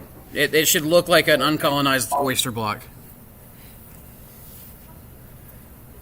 So, Interesting. I agree. At 10 days, I put in the fruiting no matter what. Can I show you my bag? I don't know what's going on. I think I give it too much air. sure, show it to us. No matter what. Here it comes. Can I show you my bag? I don't know what's going on. I think I give it too much air. Sure, show it to us. Samantha, we're getting an echo off you, baby. Can I show you my bag? I don't know what's going on. I think I give it too much air. Oh my god! Oh, it went back. Show it to us. Samantha, we're getting an echo off you. I'm trying to turn off. Terrible. what kind of mushroom is that?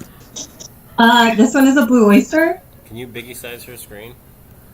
And so it should, I don't know, it should have been growing. It grew once. I got a mushroom off of it and then it quit. Yeah. How long's it been since Like you picked one. it? How long's it been? A couple days. I'll give it like another week This or two. one I have, this is another one and it is a pearl, the king trumpet, king pearl, black king oyster. And I still have some little tiny ones, but it looks like they're aborting, and the mycelium in this one was so excited to grow. It's like everywhere in that bag. Just trying to show everybody. I say give it a couple more weeks. Be See if I patient. can turn this around easier. Yeah, just I'm with be Jesse patient. on that one. Just give it a little bit more time. Does it need to be more moist? I spray it 3 times a day. I wouldn't even do that for a week or two. You've got it in that shotgun fruiting chamber? Yeah. Yeah, I wouldn't even do that, to be honest with you. Well, you've got them pretty wide open, so they'll probably dry out pretty quick. But, yeah, just, I don't know. Yeah, keep missing it, I guess. But, yeah, give it more time. Be patient. Because, I mean, I thought that they would come all at once instead of getting a mushroom and then going, you know, like 2 weeks and not getting anything, and then... Yeah, it's going to take a while for your second flush for sure. It's got to be dormant. Some people said you can probably do a cold shock, maybe it'll help it out, but yeah, give it more time. I've had absolutely zero luck with second flush on the black pearls. I mean, I don't even do it anymore. Not worth the time. For me, yeah, I got, you know, a whole cart of it, so 20 of them, and then they fruit. I have 1 million of them. I just throw that cart outside, and that's now compost, and I bring in fresh blocks.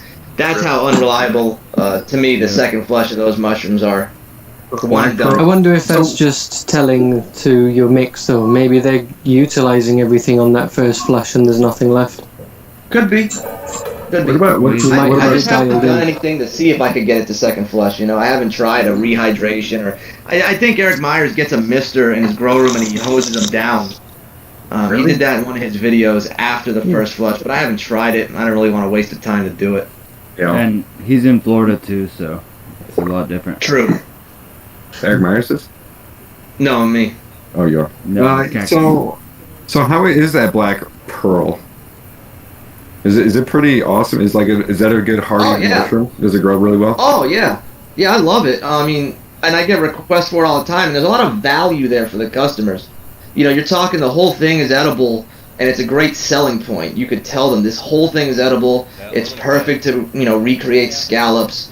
And that it's really easy to sell that mushroom, and it has a great shelf life. It's just a little weird. Andrew himself had a video on it. It's relatively unpredictable flushes and stuff. You might be able to get more consistency, top fruiting it and all that, but even then, it's relatively inconsistent. Yeah, I think I'm about to bounce too. Yeah, I was saying that we've been going for oh my goodness, about 3 hours. Probably 3 hours. Yeah. Yeah, I think it's... You see, before we do, just very quickly. Your viewers are sick, man. I mean, there's been 50 people that have been sitting here watching this, like, the entire time, at least. How much you want to bet most of them are doing lab work just listening to us? Girlfriend's coming home, I guess. See, just before we pop off, when I went away for coffee just now and forgot that I didn't turn the camera off, which is what I did downstairs, I just pulled up one of these. So, this here, I'm sure you guys know what this is. Is that a polypore? What is it? Artist conch? It is a polypore. Yeah, it looks like an artist conch. Yep, it's a birch polypore, so I've got loads of these going around my way. Now, nice. I've taken a sample, put it to agar, and I'm hoping that I can get some plugs going, and I'm going to inoculate every tree I find anywhere, like anywhere. I'm going to put a plug in every tree, just to hope to propagate them, because these are actually lovely. Yeah, that is nice. Instead of the Johnny Appleseed, we'll come up with something else, like the Mushroom Manny or something. Yeah. That'll do. But it's a good specimen, this. Oh, Andrew, thanks for having me, and thanks the Mossy Creek Mushroom YouTube community. Thanks for having me, guys. I'm gonna go ahead and bounce. I really appreciate y'all. Yeah, love you. See you later. Hey man, take care. Thank you guys. See you guys. Have a good night.